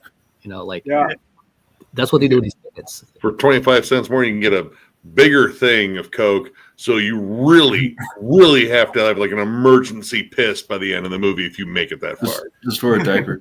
When it's for $1 more, we'll throw in a catheter. Throw in a diaper too. Is everybody done? Yeah. Okay. Just asking. Is everybody done? I was about to say my thing. Okay. Because I never interrupt anybody. Yeah. No, you don't. You're like the beacon of politeness. Are you finished? No. Okay, I'm done now. Okay. Wait, hold on. Wait. Are you finished? No, it's done. Did you forget what you were going to say already? I totally fucking forgot now. For $1 more, we'll throw in a free diagnosis of type 2 diabetes. Of course. There you go. I mean, I don't think I ever got the giant size Coke or the giant size. I don't think I ever got the giant size. Wait, whose health plan are we getting? Is it United? It's a blue. I mean, it does make a difference. Let me hang on. Hold on. You have a better shot of getting, shot. United? That seems like a wrong word to say right now. Hey, can I talk to that CEO dude? The CEO that that guy. App on your phone. The Luigi guy? Yeah, that guy. Can I? Oh, he's not around? Wow. Okay. No, it's me. I'll leave my number. That? Yeah, I keep seeing those memes of him, like Mario. Dude, honestly, that guy's he's going to end up being a folk hero. Like, he already is. And I'll tell you what, this is an amazing thing. All this talk after that happened of protecting our CEOs, and all of our CEOs are going to need security forces. That's going to cost money. They're not essential for society. Hold on. That's going to cost money for all those security people to be with all those giant oligarch CEOs, right? Maybe what you might want to do is take the money that you would pay for those CEOs and start fixing and covering critical healthcare problems and give everyone reasonable access to decent healthcare at a reasonable cost at maybe, a 20% reduction of your return on, or not your return on investment, your what am I trying to your dividends, right? So let's fix a potential problem by once again only protecting a very small portion of people instead of doing the right thing and fixing the overall system. And I mean, Did you see real quick, Nick? I just wanted to finish that thought with. I don't know if you guys saw this. I'm not sure when this happened because I couldn't find a date on it, but it was a meme. Not a meme. It was a thing going around on a real news network thing that I watch on Instagram. It was a doctor in Michigan, 50-year-old doctor, that was diagnosing patients with critical cancers, potential cancer. I think it was in Michigan, Traverse City, if I'm not wrong. I think. I wanted to ask Marty about that. I forgot to. Diagnosing these people with cancers that they did not have, and then billing and skimming all the payments for toxic chemo treatments that made them chronically ill as a result. These people don't want to ever cure cancer. No. Because it's way too profitable. They don't really want cigarettes or alcohol to go away because the byproducts for society and the health of our society, they don't want that, man. And that's the physical mind, man. It's getting gross with the mental health shit. Like people being prescribed antidepressants and shit when they don't really need it. That's just... you didn't want to say that, right? Uh-oh. What's another dude who put up a video in another YouTube channel? We kind of talked about it, but I don't know. The Count Blagoroff. You're looking at somebody right here that was horrifically damaged by pharmacology. I mean, horribly damaged. And my life is going to be much shorter than it probably would have, could have, should have. Oh, ideally, if you just take the law of averages. I am a iatrogenically damaged human being thanks to, I feel, a somewhat irresponsible doctor who, quite frankly, if he didn't know about the damage this potentially caused, which, okay, I get it. This was 1980. This was 93. And we didn't really, the internet was still very new at that point. It wasn't even around yet. It wasn't until 99 that the internet came around, 98, 99. And really, people didn't really have it until the early 2000s. Most people didn't because you want dial up, and it was like fucking. That was back when they billed hourly for internet too. Ugh. Yeah, it was hourly for internet, and you plugged into the wall outlet, and if you were like Frederick, it would literally take like fucking 3 weeks to download 2 porn pictures. So yeah. I mean, and those were the tough days. 14K modem. Man. Oh, dude, you got to watch the lines just form. Like, oh my god, we're almost to the nipples. You see every pubic hair just start to appear. Oh, she's not shaved. Woo! I came weeks ago. but we that as Rick, very definitively and have seen more than any of the people that have seen me, and Nick, you've seen me too. You've seen, some of what's going on with me directly. And it ain't fake and it ain't made up. And I still don't have any clear 100% definitive answer exactly why I'm deteriorating and what's wrong. I get a lot of, well, you got this, and this, but that shouldn't be making you this sick, and you shouldn't be dying like this. You shouldn't be failing. You should be thriving. That kind of bullshit. So, by the way, that's we'll see in 6 months.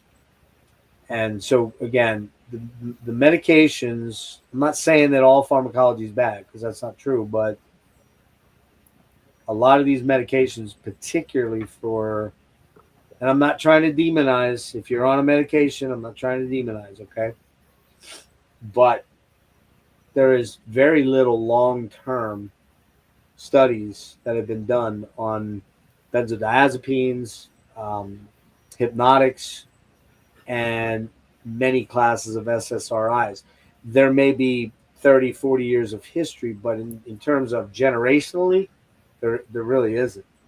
Not studies that were done. The studies didn't start being undertaken until the late 70s, early 80s, when a country like the UK realized that 50% of their population was on benzodiazepines, which is Xanax, Klonopin, Valium, mostly Valium back then. It was a longer acting, slower type of sedative.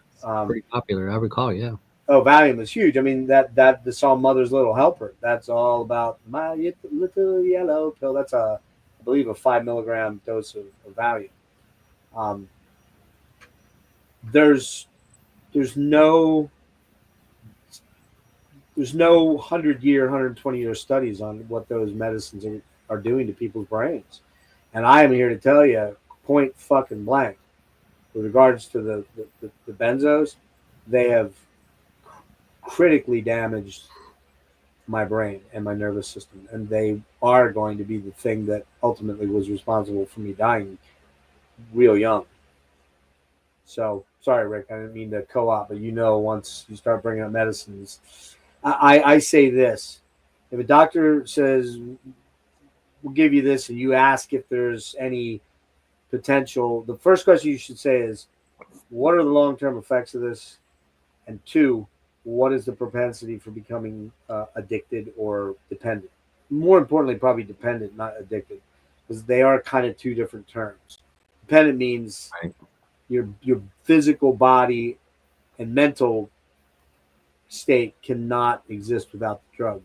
Addiction means means that you're in a frenzy that just cannot be stopped in any way, shape, or form. The first one is more a clinical dosage type. Keep the level just here so that I'm not engulfed.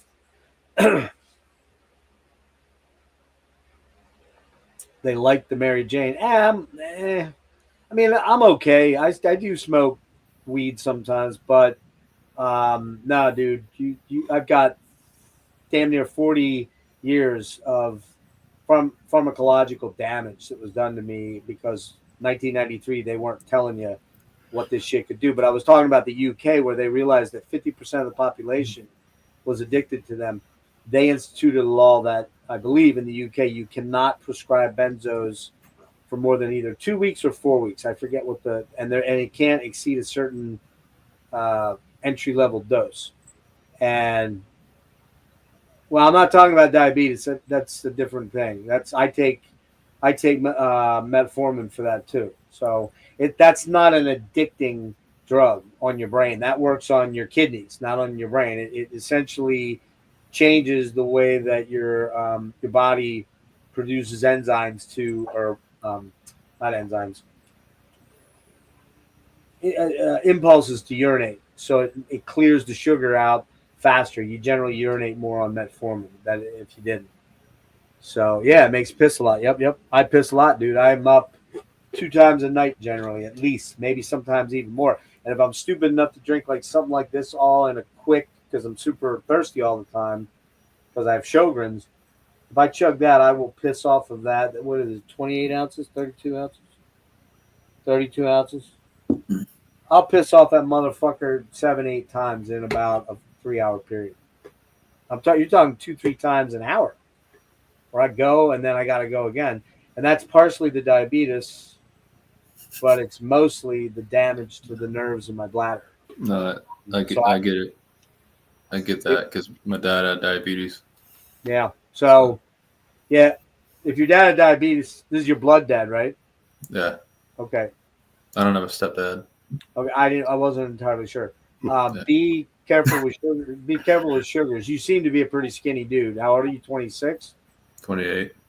I mean, I have 28. Okay.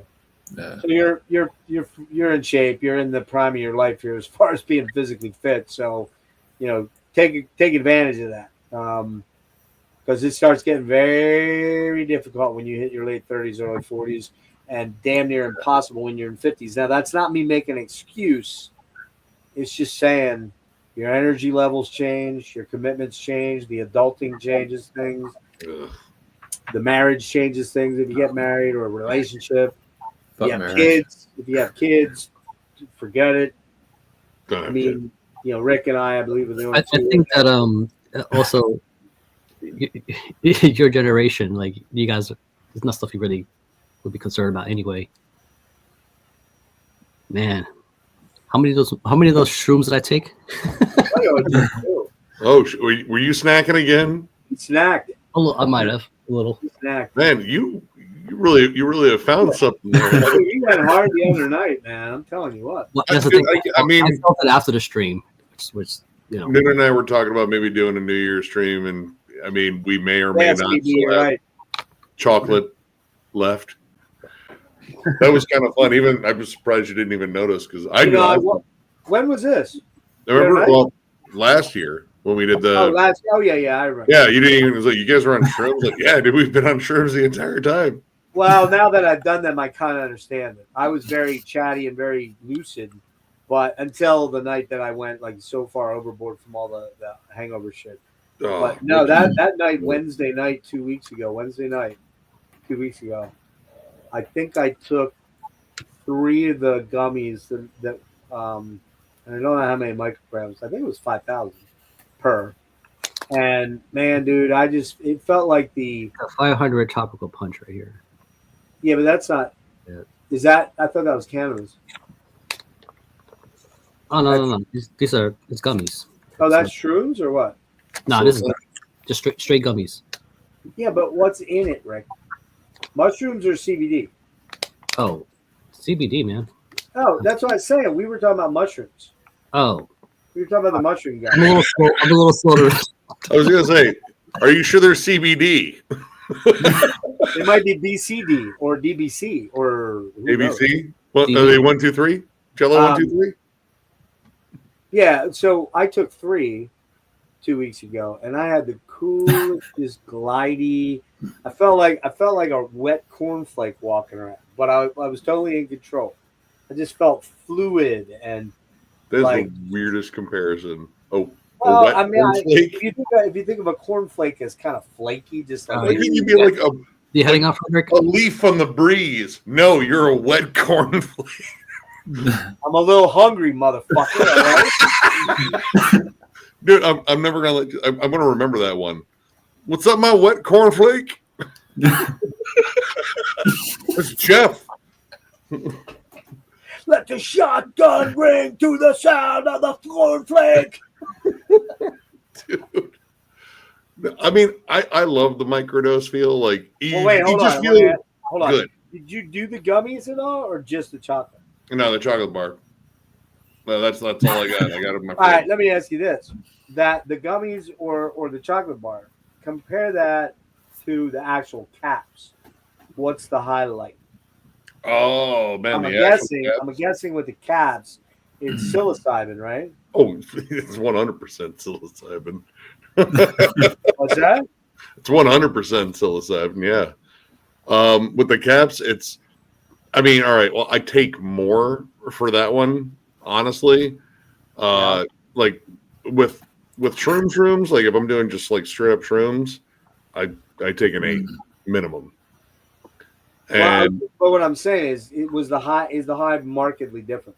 I don't think I've taken the equivalent, the amount I take when I take real like actual shrooms when it comes out in the candy bar. Like I usually I mostly microdose with those. Okay, all right, okay. Yeah, no, that might change. I'm just wondering if the chocolate bar, like I was gonna get some of them. I saw the ones. I believe. Well, like 1/8 is like 3.5 grams. I think. But they don't. Wait a minute. Do you have that? My candy bar, yeah. Does it have psilocybin in it? Yeah. Are you sure?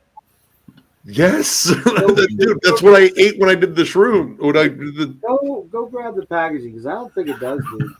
God, I'm serious. Word for it. Huh? Hold on, I'll be right back. I wouldn't take your word on anything, motherfucker. It's about something like this. Yeah, but okay, is that a candy bar? It's chocolate. Yeah. It's a Yeah, I know it. bar. I know it says no psilocybin on it, right? I bet it does.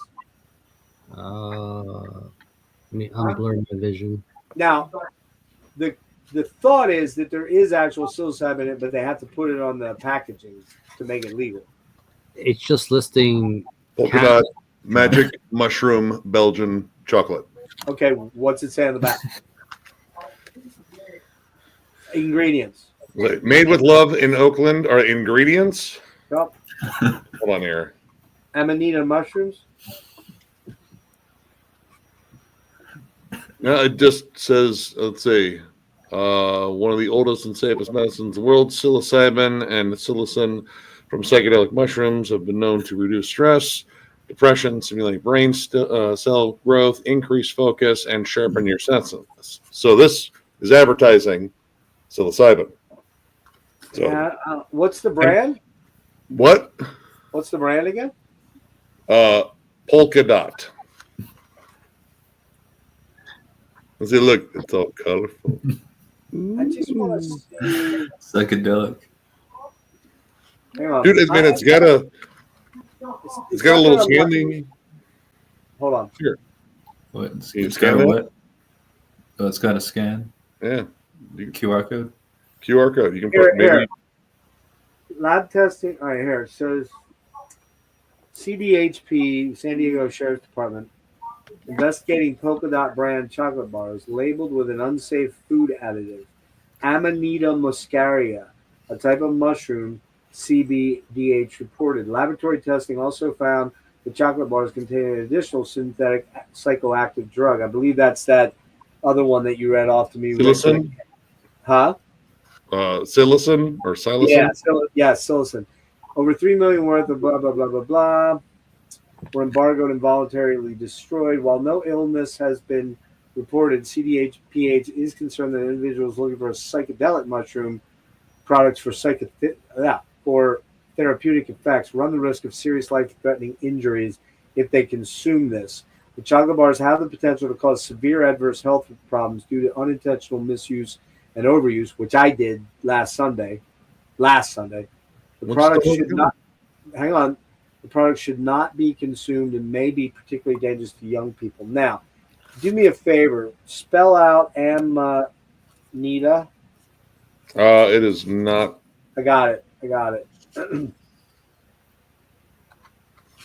Is it P.S. How do you spell psilocybin? Do you know? Oh, I can just tell you here. PSI. Hang on. PSI. LOCYBIN. Why? Well, that's a hard word to spell, man. All right, here you go. Are you ready? All right. Amanita. Well, here we can look at it together. And this is very interesting. And I think based on my experience with this stuff, I bought some for my daughter, and I don't think I'm going to give them to her now. Send them to me. Amanita muscaria versus psychedelic psilocybin. Amanita or fly agaric is the ironic red and white speckled mushroom that is embodied elsewhere. Blah blah blah blah. Mushroom containing psilocybin, more commonly known as magic or shrooms, are fungi that contain the psychoactive compound psilocybin, a naturally occurring psychedelic agent, which ingested turns into psilocin visualization. Okay.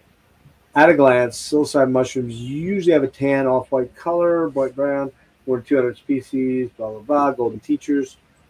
They're among the most popular and commonly used magic mushrooms. Amanita are also known as fly agaric due to their ability to attract and kill flies. This species contains muscimol and ibotenic acid, and muscarine as the main actives.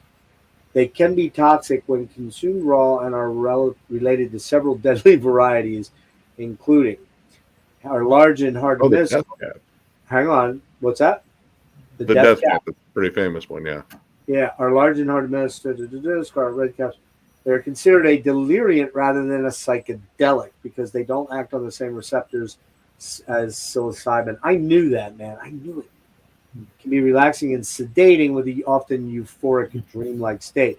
Now, I'm telling the one that you had there, Nick, it's got amanita in it. It's not psilocybin. It's still psilocybin. That might be another additive in there. It's not because of what I just read to you. That it contains the amanita. They throw the psilocybin on there to sell it. It's not on there. I'm telling you. Well, I mean, every time I've tripped on these, it's been a trip. And they do cause hallucinations, visualizations, and sedating stuff and all that. But I'm telling you, I looked into this and because I was really worried about how I felt 2 Sundays ago, not this past, but the one before, because I took 9 of those rings that Rick had. Show him the rings, Rick. What, the mushrooms? Yeah. Oh, yeah, these guys. 9 of those. Now you don't have to show one; just show the packet. It comes in this pouch there's 10. I think it's normally in here. And I did 9 in one night, okay, and then I did 2 or 3 of the squares of this strawberry. They're more jelly like, and I did those, and man, I just kept trying to get high, and instead I started feeling really sick. The delayed effect doesn't help either. And then it just was like, man, I was trying to get over a hangover by doing that because it had worked a couple nights before, but something did not sit right, and I think I'm not gonna give them to my daughter now. I just don't trust it. I mean, I've had no adverse effects to this, and I mean, I've done shrooms enough time where it is so similar that you can't really tell a difference. But the psilocybin isn't deadly, like theoretically from a medicinal dose. But this stuff, I think, might be if you just overdose on it. So who knows? Well, I mean, again, it takes all right. The whole dose is 4 grams. Now, even if you ate the entire bar, I don't think that would qualify as an overdose. Like 4 grams, all right. An eighth is considered for most the standard dose of mushrooms. That's 3.5 grams, I think.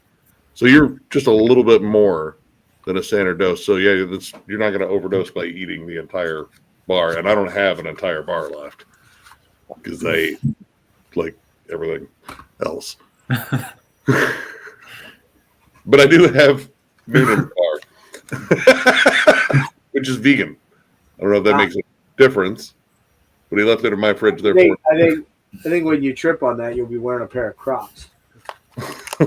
Yeah, well, I'll also be talking about how meat is murder, and I don't know how this is fucking vegan. I don't know. I don't care.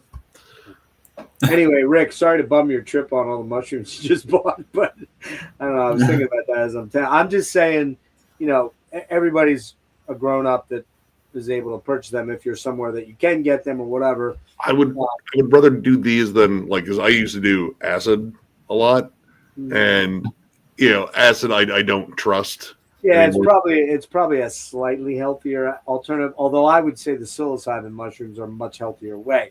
The trouble is getting a hold of them. You got to know somebody that's growing them or has a pipeline to them, but you're not going to get it over the counter. And the reason I know that. The reason I bet my life that says no psilocybin on there somewhere on in the fine print is because all the candy bars that I saw out in California, they said psilocybin, but they also said no psilocybin somewhere on it. So they just said amanita, ibutenic, and whatever. So that it's a way to try to sell it. It does not. It does not say it does not contain psilocybin. I would venture to guess it still does. It might contain the other stuff too. Like that may be another thing they did it. Like, all right, like. See, but here's the cutting the mix. But here's the problem. If that's a registered company that's paying taxes, it is because they are shipping over international. They're using the internet to sell those. Man, I looked them up. You can get them on the internet. Oh yeah. And if you're in a state that they're made in, where are they made? California? California, Oakland, California. Yeah. So if they're made there and you live in a state where you can actually buy one and have it shipped to you, because they haven't either caught up with it legally yet or just it's in a black hole or something like that, then yeah. What the fuck was I just saying there? I saw pain leaves when done teaching and it dragged me away for a second there. What was I talking about? The mushrooms. Yeah. I don't know. I'd be careful now. And now that I'm looking at that, and I had such a strange reaction to it. Rick, you said when you got up, the room was spinning, and you did. That was the peak of my high there, man. And then we're trying to get it down the stairs, and I had to hold on to the damn railings. I've never had to do that. I mean, I've tripped so hard where I've had to do that. So I mean, yeah, I've done like a lot. No, I trip anyway because of my disability. Yeah, I wouldn't if I were you, man. And I'm probably not going to after that, unless it was real mushrooms that I knew fairly well the source was safe. Like the first night I did it with Jimmy, and they told me that they didn't really think, and those were psilocybin for real. They were mushroom caps and stems, and I think I was too drunk to really feel the high. It was there, but it was kind of masked by a lot of red wine. And I mean, a lot of red wine, like a bottle and a half of red wine. And I think that kind of made it not as wow or, you know, I mean, I didn't have either experience. I was like, what? I'll take a few more. They claimed I didn't have enough. I did take more when they went to bed. All right. Here's the thing with the mushrooms is I don't like redose. I take the dose I'm going to take and kind of write it up because you can build a tolerance almost immediately. Really? Yeah, dude. I've told you I've had. Oh God, man. When it was an expensive mistake on my buddy's part. They decided. All right, there were it was like most of my buddies in this band. They decided to get like a cabin down in Hocking Hills, nice area, you know, hills and woods and cool waterfalls, and they were going to do shrooms over it, and they had like a fucking whole bunch of shrooms. Yeah, I was like, all right, we'll tell you what, let's do like, you know, kind of like a microdose first night, and we'll do like the big dose the next night. So they did their microdose, they had their fun, and then they ate the rest of them, the bulk of the shrooms, and nothing happened. And they told me about it. I was like, yeah, it's because you fucking dosed the first night. You can't. Your body builds an instant tolerance. Like I can't. You know, like you can't double down on that. You gotta wait until it's out of your system again. I didn't know that. Maybe I mean, it was. But the thing is, so you mean you do that one dose and that's it? You don't. Yeah, and then you have to like kind of wait. Don't take them every hour or two. No. No, you're gonna plateau. Maybe that's what happened. I got really like high as the wine was kicking in, and I do remember that suddenly the music became like my entire focus. Yeah, and it was like, let's hear that song again, please. Again, please. Here's the thing with shrooms is like, if you keep doing that, all right, like you have to realize you're giving yourself food poisoning. That's what's giving you the trip. It's food poisoning. Oh, wow. So, yeah, you just do it that one time, and instead of, like, trying to continue it on, yeah, you might just get, like my gut feels like garbage. And like, well, yeah, that might be all you get, too, because your body's getting used to the trip. Well, that next day was epic hangover number one. Oh, dude, mushroom guts, as I call it, can be fucking rough. Like, dude, most of the time, like people I trip with, we get gas. We get bad gas. Oh yeah, I did. Terrible. Yeah, dude, you just rip it. And like my one buddy farted directly into a fan, into like a whole group of people. It's like, you son of a bitch. You didn't shit yourself, did you? No, dude, but you're dropping heaters, man. They're bad because again, you're giving yourself food poisoning. something, but you're having fun with it. Shut your yapper. Anyway, Those are the worst. but yeah, the second time then, okay, so that was all day Friday. And I mean, I was ragged, man. The rest of those guys were all amped up for the show. I'm going, am I even going to make it through the first 3 acts? And that's how bad I was. I was so sick, not just everything, all over. From wine, brain, fogged out, feeling just fucking wretched, wine stomach, along with a mushroom stomach and weed hangover. And that the only thing that made that kind of go away was when Jimmy convinced me before I left, before things got good, to try a little hair of the dog. And I'm like, at this point, it really can't get any worse, can it? Or can it? And I did like 1 or 2 of the shots of the Threnody mead. I was definitely feeling far better, like almost instantaneously. It's crazy. I don't didn't drink much more. I was smart enough not to do much more. I think I had 1 more mead or something like that. I don't mix. Like, Yeah. if it's a shroom night, it's just a shroom night. Yeah, I've mixed a lot on this trip. A lot. Many different ways. And then the second one was probably when was the second one? Oh, it was probably the night at Chuck's. I think it was the second night. The third night I was there. That was the mushroom high. So that one was good. I really didn't have any hangover from that. It was crazy. That was the mushroom gummy high. And then the third one, so I guess it was only 2 major ones. I thought there was more. I didn't sleep well on Saturday night, so I didn't feel great on Sunday, but I wasn't too hungover. Maybe a little bit. That was probably number 2. Number 3 was not really. Number 3 then. Yeah, number 2 was Sunday, because that was the second day after the Denver Fest, and I did it up much more thoroughly. But I didn't mix anything. I didn't drink any wine. I didn't smoke. Didn't take anything else. So it was just the beers. And they were, again, they were little small, like urine-sized cups, collection cups. They weren't fucking big, 12-ounce cans. And then epic, terrible hangover, 3 and 4 kind of together, was Friday night going out to Death Angel and getting pretty lit while I was at the show with all the DA guys and the fucking Forbidden guys and Necroc guys. Yeah, I'm a star fucker, I know. When I got home, I decided to break open a bottle of red wine that I bought the first day I'd gotten there at Chuck's, and I had a 22-ounce Guinness, and I started, no lie, drinking Guinness out of the bottle and slinging salsa and chips with my other hand. Like Chuck said, I was dumping salsa all over my shirt, and there was all kind of salsa on the fucking floor, but I was pouring it in my mouth, not using chips. I was literally eating salsa as like an entree. From the jar? Yeah, from the little.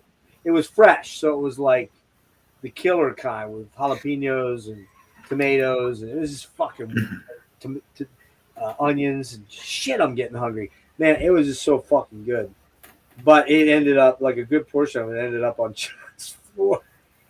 He took a picture. He's like, "There's what was below you." Thanks, buddy. But that's where I really fucked up, because then I went in and took 2 mushroom gummies, and I couldn't really fall asleep very well. This was Sunday night, and I had to get up the next day and hey, what's up, man? I had to get up the next day and by like noon and get packed, well, probably 11 and get packed and get on the airport and go to Seattle and have a literally a 12-hour time between TSA check-in and SFO, waiting for a late plane, getting to Seattle, waiting at Seattle, connecting at BWI, and getting home. It was a 13-hour trip, but I gained 3 hours, so it was more like 10. But I mean, I wanted to fucking die, because I was on day 3 of that Friday night hangover. I was so fucking sick. That's a And long I time. spent the next 5 days pretty much in bed this last week. When I got home, I'm just like, I can't fucking. I'm too sick, man. So Yeah. you spent Friday through Monday hangover? Oh yeah, no, more like Friday. Okay. So Friday, remember, I drank all the beer, drank the wine, ate the salsa, Kind of. cracked the code, kind of. Yeah. And then Saturday was fucking hell on earth. Didn't even leave my bedroom at Chuck's. Thank God I had my own room. Didn't have to like be out there with all kind of other noise and people. I was terribly sick. Then Sunday we went over to Berkeley and met up with Tom Draper and Craig Beerhorst and went record shopping. And man, I wanted to be into it, and I found some cool stuff. But I was so goddamn sick that fuck this. I'm like, I just please let's get out of here. I got to try to get something in my stomach. I hadn't eaten in 28 hours because of Saturday. I was just too sick. And then that night I get home and I'm like, well, I smoked a little bit of weed with his son. And then I started taking them gummies, just thinking they would make me feel a lot better. And then I woke up Monday just absolutely fucking wrecked, man. Like just horribly ill. And so it started Friday night and it only just started to kind of clear up Saturday, maybe Friday night. But Jeez. yeah, so literally a week long hangover, travel, sickness, because I also got like what I feared was COVID for a little while. And I'm like, oh God, thank God it tested. It wasn't. You know. Yeah. So I mean, it's I can't do that anymore, man. I've done that a couple times here, and it's just been too much. Like sometimes it's just moderation. Like pick your poison and stick with the one fucking poison. Like, dude, like I can't imagine a night of guzzling a Guinness, wine, salsa, and then like I'm gonna throw mushrooms on top of that. Dude, and there was like 7 other beers before Jesus Christ, man, you sure felt like shit. Well, and I mean, in all seriousness, with my brain illness, with my nervous system issue, stupidest motherfucking thing I could possibly do. And I did it not once, but I did it like 3 times on a 12-day run. But you were living in the moment. I mean, you got pretty rowdy at MDF too. I was living la vida loca. Okay, Thursday night, I'll give you. I was fucking gone. Friday, I was much more under control, but I was lit then. But man, Saturday, I think I had 1 beer the whole fucking night. I was miserable. Sunday was not an easy day after that. Yeah, you think I would have learned, and I felt much better then. So I don't know who they are. Devils. No. Oh wait a minute, isn't that the like a super group, Murder City Devils? Like I thought that was Brian Setzer or something, and I know the Sensei Sinners. good for you, man. Sin City Sinners is that Jason Green thing with a Vegas band, yeah. Murder City Devils. Is this? No, I never heard of.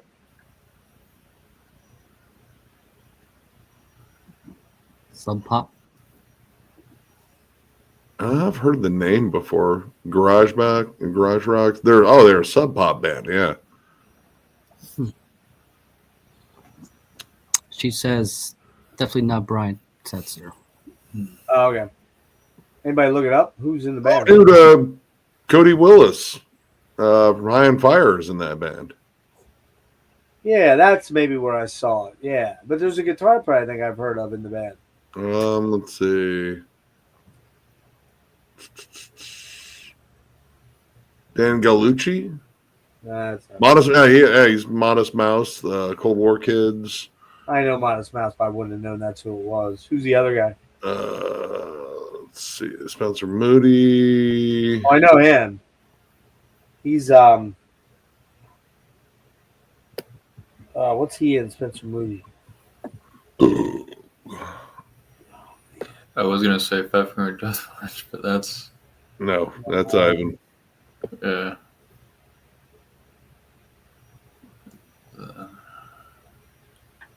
No, I don't see many bands I really. All right, never mind. I know I did see that name associated with the guy in High on Fire. Is it the drummer or the bass The player? drummer is Cody Willis. Yeah. Drummer. Yeah, yeah. I mean, it might also be that they're one of the bands that one of my PR firms sent my way recently. Maybe I don't know. This band's been around. Yeah, they're from '96 to 2001, then 2006 to right now. Oh shit. Okay. Yeah, never heard of them. It's more on the punk spectrum. It looks like. I know Cody Willis. I know that dude's a badass drummer just on the new High on Fire alone. Is that was in your top what? Oh, top 10. I jammed the fuck out of that album. That honestly might be one of my favorites since Death Is This Communion.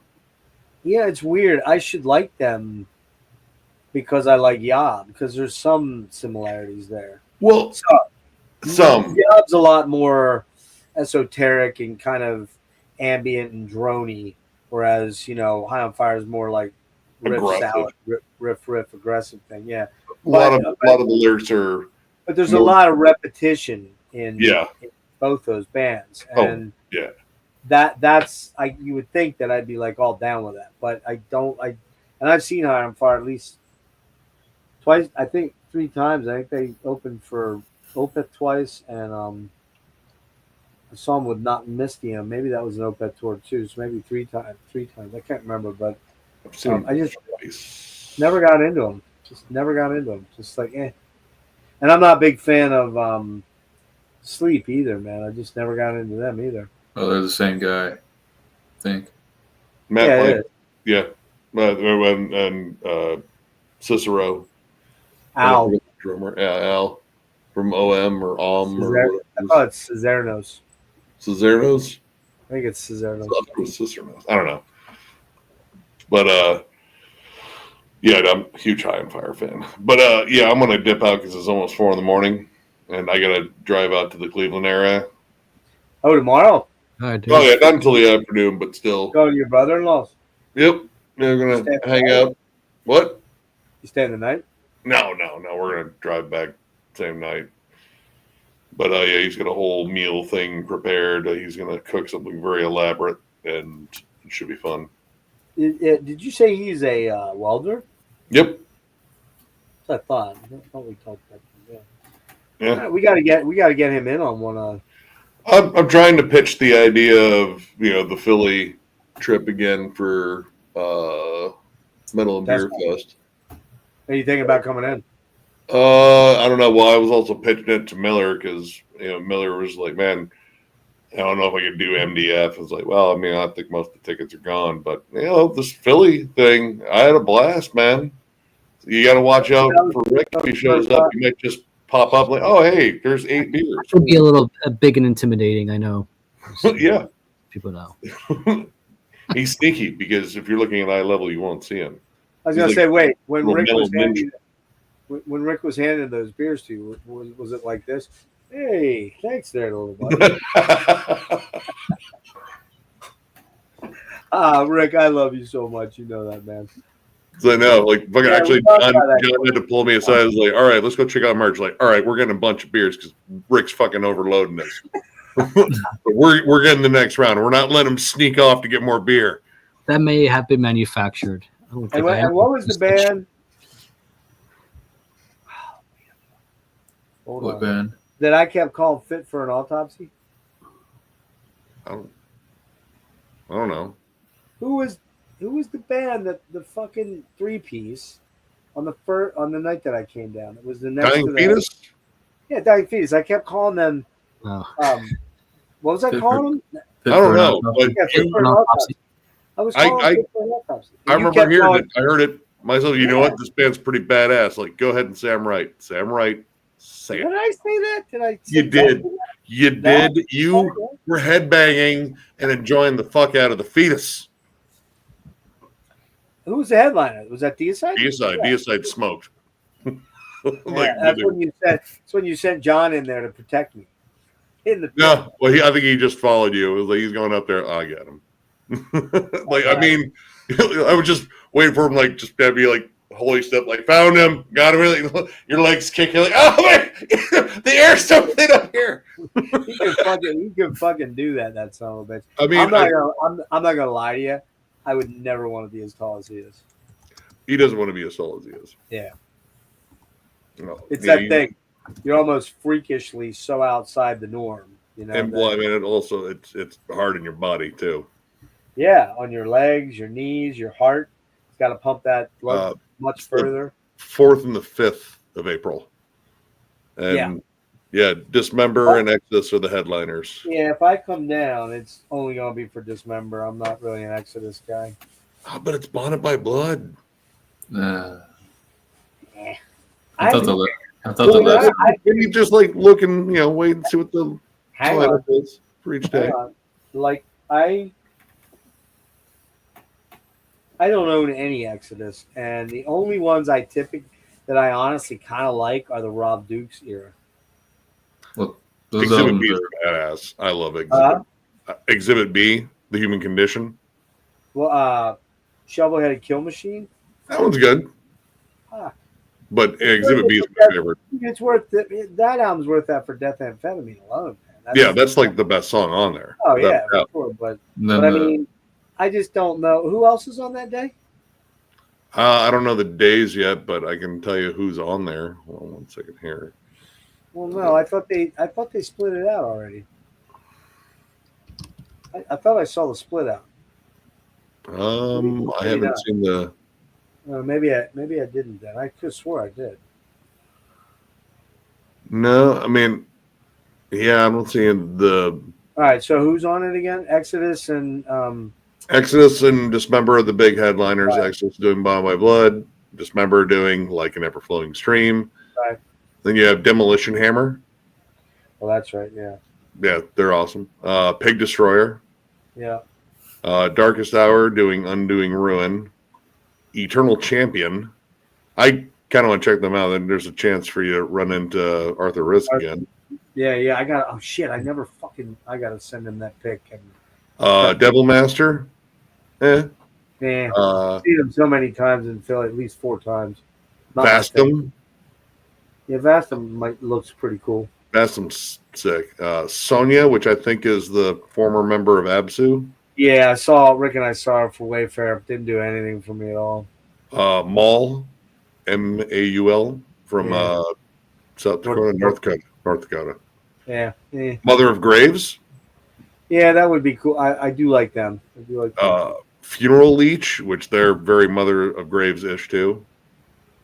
Vicious Blade, and then I can't make out the last one. What was that? Okay. Yeah. I don't know, man. Compared to even last year's, that one seems weaker to me. I don't know why, but it just does.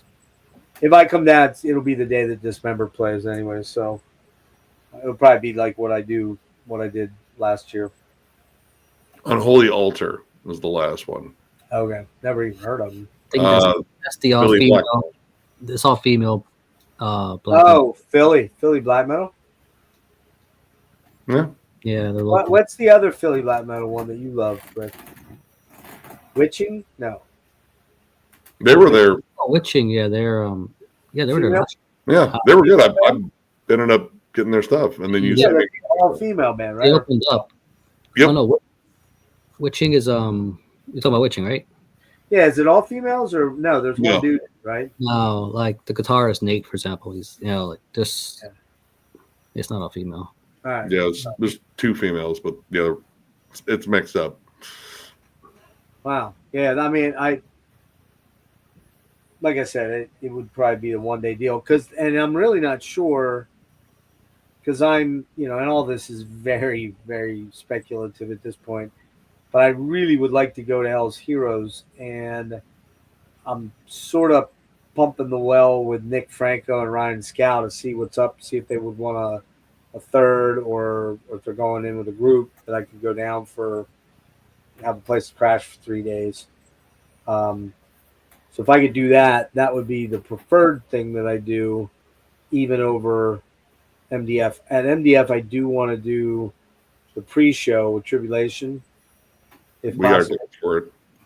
And the other night that I might want to see would be the Paradise Lost Day, maybe, depending on how they break this out. But I don't think I'm going to do all 5 days. I'd be highly shocked if I ended up doing that. And then the other big thing for me, which this could really affect MDF, I really want to go to San Francisco and LA for the Agalloch Emperor shows. Yeah. So I got to find someone in both places to stay with. And now Chuck's probably going to be out of there before that date in May. I think he's out of there in February. And so we'll have that place to crash for a night. Because I just fly in, probably day a show and go to it, and then go to his place, crash, and fly out that day. And then fly out that day to LA.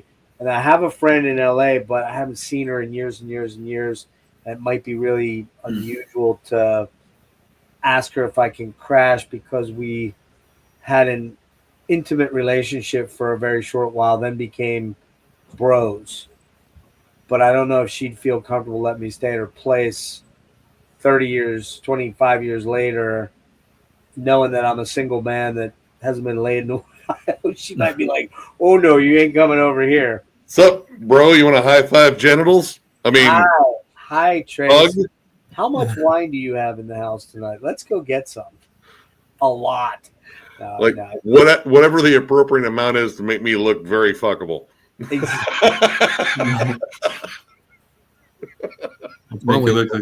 Make you look like that a 10. is so goddamn true, Nick. Goddamn. The closer, the more you drink, and the closer I look to like the Fabio covers. Okay, you're getting there. I know I've got you where I want you.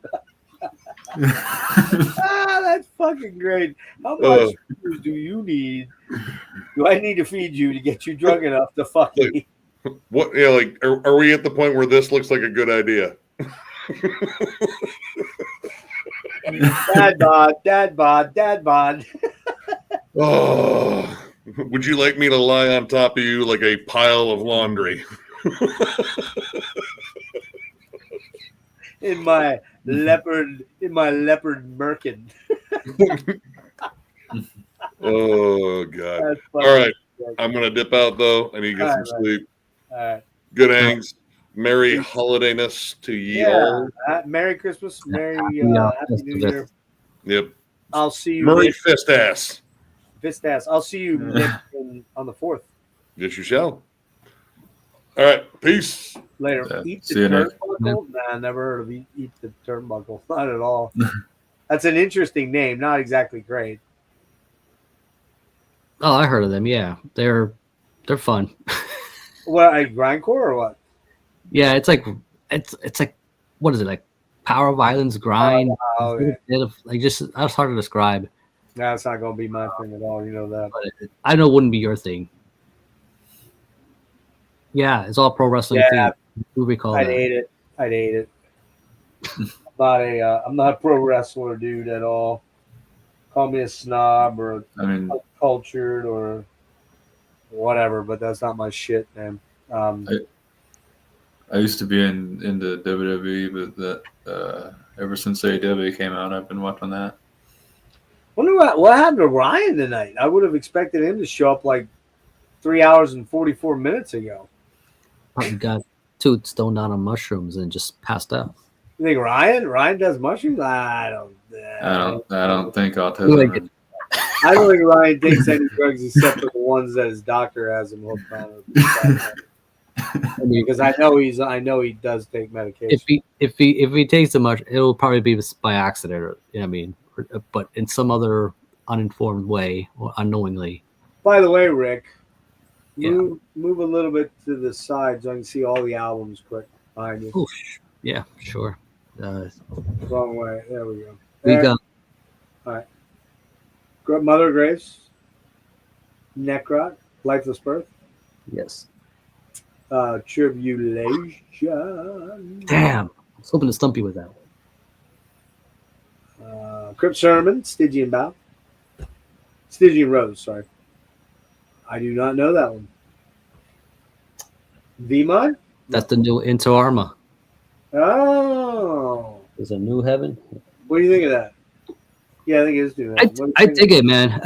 But it's like it took me quite a few spins to finally get a real hold of it. Might it be making your top 24? It may be in that particular running. I really wanted to check that one out a couple, maybe like 2 months. Did it come out over the summer, like June or August or something? I think it was. Actually, I think I got it even before that. It was like, was it April? It was before I went to Florida. You might be right. You might be right. Yeah, maybe it was April. Yeah, early April. I just, there's certain albums that I keep needing to get to, and then I just never. Yeah, quite I can see get why. there. It's one of those albums. It came out, made a little bit of noise, and just kind of disappeared. Fizzled out. Yeah. So. All right, so I kind of fucked up there. The Grave Miasma is the periapt of loss. No, periapt of. But you're close. It's a synonym of. I don't know. Can't remember. Give me the first letter. A. Fuck, I see the word, man. Ascendancy? No, that's not it. Give me one more letter. Well, you said loss. I was saying think of a synonym, something that's Of a loss. loss or missing, something kind of along those lines. Yeah, now I'm like, all I can think of is asinine. That's what we're loss. The period of asinine. Interesting. Apathy? Oh, that was a good one, though. I don't know. It wouldn't be synonymous with loss or missing. Missing's probably a better word. Missing. So it's synonym for missing. Yeah. Starts with an A. The existence of existence? No, well, No, okay. And the first word is what? A B? No, an A. Absence. There it is. Absence. Periapt of absence. Yeah. That's it. There Yeah. you go. That's actually now how about that? Okay. All right. Stygian rose. Necrot lifeless birth. Sub aeternum in sub rosa. Sorry. Sub aeternum in sub rosa. And what's the inner arma? Something heaven. New heaven. New heaven. You know what? I'm gonna listen to that tomorrow. I got my list of 24, I think, locked in. I think I've got probably the top 10 fairly well locked in. Like there might be one or two that drop a spot or raise a spot. Everything between 10 and 14 or 24 is fucking. I gotta literally sit down and listen to all those albums again to reignite the synapse. It's pretty hard. Yeah. Just find the time, and I don't work, so think about that. But when I'm not feeling well, I often don't listen to aggressive music when I'm not feeling good, so that I lose hours there, like work hours. And then on top of that, I have 2 tiers of honorable mentions that are. Well, yeah, I did it. 24 deep. Oh shit. Because I probably bought 50 albums. So I'm kind of now I don't think I'm going to show any of my honorable mentions. In fact, what I'll do is this is what I'll institute. You can have up to 25 honorable mentions because I got to include my 24. But you can only show one. So if that one, that would be your alternate for your top 24. In other words, if one of your top 24 got sick and died, you'd insert that one, right? You see what I'm doing? Yeah. All right. So it'd be like your 25th, basically. Right. It would be right. Whatever it would be. Yeah. Right. But yeah. So that's what I was kind of. I completely lost track of where I was going. Fuck. Yeah, Courtney. See you, Courtney. What was I saying there about the formula? Why did I even go there? I am stoned a little bit, but You feeling it too, right? I'm stoned. I'm high, but I'm not like, you know, baked. Completely. But one of the things I notice when I get to this level of high is that I might be talking about something, and if I get sidetracked for 1 second, I am like, what was I saying? Why was I talking about that? You know, I don't even know what was I talking about. Top 20 albums of Yeah, top 25. But why did I go into this elaborate plan to get a? Oh, I know. I was saying, okay. I was saying my top 10 is fairly well locked in. My next 14 are not, and then I had 24 honorable mentions. So I was going to let people have up to 25. I get it. I was going to let people have up to 25 honorable mentions, but they can only show one out of the 25. They can't pull out, and I'm not going to bring up all these. They can just read off their list so that people can listen to it and jot names down. And you can't go into a deep discussion of what the band sounds like. You can only mention the genre. So if it's Tribulations in your top 24, honorable mentions, gothy, metal, melodic, haunting vocals. That's it. You can only do like one sentence, a couple of descriptors. And then what was I trying to manipulate for that last pick? Now I got to work that part out. I don't remember where I was going with that about the cycling down to just two people. Do you remember, Wyatt? no. Fuck, I don't know what I was doing there. I'll figure it out. Yeah, anyway. Well, Rick, we should probably let you crash, dude. You look like you're ready to A call it. little heavy-eyed. That's all right. I'm cool with that. I don't really have to get up till noon since the kids aren't coming over till around then. Then we're just gonna probably go get a late afternoon dinner, early evening dinner, and like I said, I was thinking of taking them to see Nosferatu, but ouch, Yeah. $60 all in one shot has me not exactly excited about that.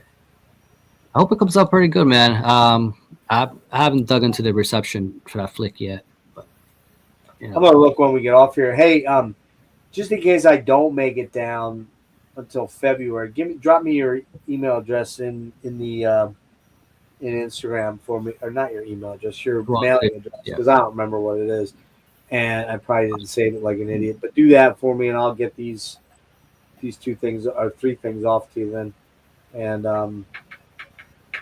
we'll talk about shows when I had a sort of a tentative thing worked up. I believe February has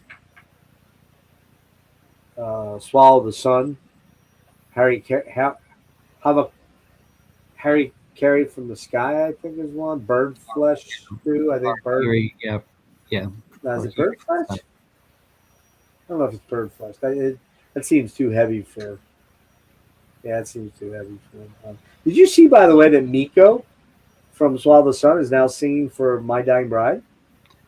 Yeah, I heard. Yeah, I heard that. Live shows, which tells me this little thing that is going on between Andrew and Aaron is not as chumly as they say, unless Aaron has decided, well, I'm just going to forego all MDB stuff and do this high parasite stuff for now and fuck those guys. It's the new thing, and if those guys want to get a different singer, let them do it. That kind of thing. That's what it seems like. I don't see know how Miko does. Obviously he's got his own other band, but who? Miko doing vocals. Yeah. I mean, I think at this point it just sounds like it's for the live dates. And I did see a recent Stainthorpe interview where he kind of downplayed a lot of the and My Dying Bride is breaking up thing, because he talked about how other band members had, Sean Steele's had side stuff. Everybody, I think, but Andrew had side stuff. I think. I could be wrong about that. Everybody in the band. He's like, well, why am I not allowed to do that? Why, when I do it, is it bad? So he had a good point about it, you know. And I don't know if did you check out that high parasite? Was it a month ago? It was something like that. Yeah, I haven't revisited. I don't, but not enough to really have an opinion. It didn't really. I couldn't say it grabbed me like I thought it might have. You know, with his involvement, but yeah. Well, apparently, it's kind of more the death rock thing. I listened to the first 4 Yeah. tracks and it was like, yeah, it's all right. It ain't as good as Host. Host was way better with Nick and Macintosh. That was way better album doing that thing. The death rock, goth rock thing. It's okay. It just didn't like wow me, like I guess I probably wanted it to. But all right. I didn't see it on too many end of year lists either. What's that? The High Parasite? Yeah. I know Nick Franco showed it on Pete Pardo's stream. Oh, you did? Yeah. And and by the way, again to reiterate before we run, the 4th at 8 o'clock, January 4th, 8 o'clock on Gas Mask and Hand Grenades, we're doing a pretty extensive top 24 of 2024 list. There'll be a live stream, interactive. All your fave YouTube metal dorks will be there. And also, I think it will appear there will be Nick Franco will be joining us. Peter from Ireland will be joining us. Roger from Norway will be joining us. Lee G will be joining us. Nick, Necrotic Nick, Rick, Dreadful Rick, Jake, Upside Down Church, Brian Arkham from, what's it called? Midwestern Metal Metal Archives. Yeah. Archives, yeah. Thought that was it. Who else is joining us? Kellen from Killing for Company is joining us. What about Dennis? I don't know about Dennis because he didn't buy. He might come on later once we're mostly through our list, but he told me he only bought one current 24 album. So, and I want people on that actually have bought physical media. Of my buddies, I want people that buy physical media. I want them to be able to show that not only do we like this music, we like it enough to go out and put the money down for it to have a physical product. So if he's not into the newer stuff, I get it. That's totally cool. It doesn't have to be. No, he seems like he's in the older stuff. Yeah, he's an old hat big time. Yeah, that's okay. I get that. I'm an old hat too. I'm the oldest hat. Like of all the dudes that all hang out, except for Chuck, who's not really the metal guy, but I'm the old man, and so if anybody should be OGing it, it should be me over anyone. But I wasn't collecting stuff back then, and I was, when death metal was starting to get rolling, I was still into hair metal. I was just getting into Motorhead and Venom and thinking they were super heavy, and then thrash came along. But I was there for all that stuff beyond all you guys, and yet it's like it didn't get me until 10 years later. Can't really say why. It just didn't. So it's kind of weird when I think back. It's like, well, these young kids, man. They were all like, preteens or grade school kids when a lot of this shit was happening. I was there and going, shit's gonna suck. Oh, that music's cool. Oh, those vocals. Come on, man. What the fuck? So that was what was going on in my head. Give me Marillion, man. Don't give me Death. Let's see. Death came out in 97, right? 87. 87. Yeah, 87. Yeah. And Marillion's Clutching at Straws, I think, came out in 88. So you can see which one I'm going with at that time. It wasn't even a question, No, you're into more progressive rock and. Well, at the time, yeah, that's the thing. At the time, I was. That shit's for kids. and it's pretty shitty with the vocals like that. Music's okay, but the vocals are just stupidly, laughably terrible. So who would buy that? Kids. I'm not really into death either. Yeah, which is, but I mean, you get my point though. It wasn't. I'm not. It's not the band. I'm talking about as a bigger picture. Who would be into that shit? Well, 10 years later, 97 or so, I'm going, oh, it was a little later now. It was more like 13. It was about 2000 when I heard Opeth. And I was like, oh, wait a minute. What have I been doing here? And then Uber, and then Immortal, and then Enslaved, Emperor, blah, blah, blah, blah, blah. And slowly but surely, that type of vocal actually won me over more than a melodic voice. But I love a lot of melodic music and melodic singers, man. I love that shit. Some of my favorite singers are melodic singers, like Bee Gees. Jeff Buckley. Well, he wasn't. He was popping. Let's put it that way. Doobie Brothers, or not Doobie Brothers. Well, yeah, Doobie Brothers. Fucking Simon and Garfunkel, man. I mean, So these are, I come from an era where the human voice is the only instrument that sounds different every time you play it or you use it.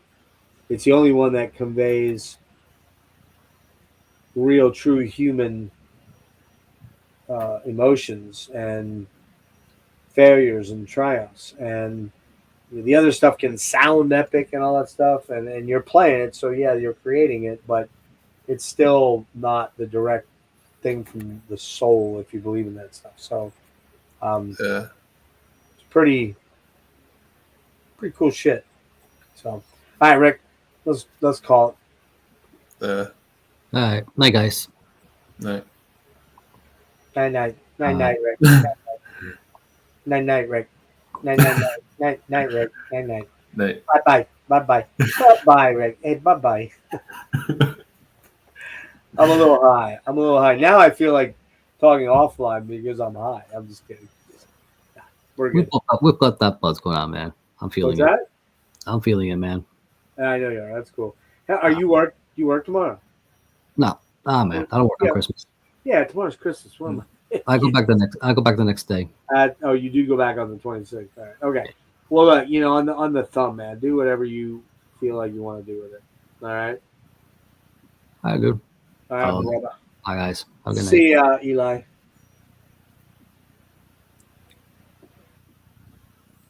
All right.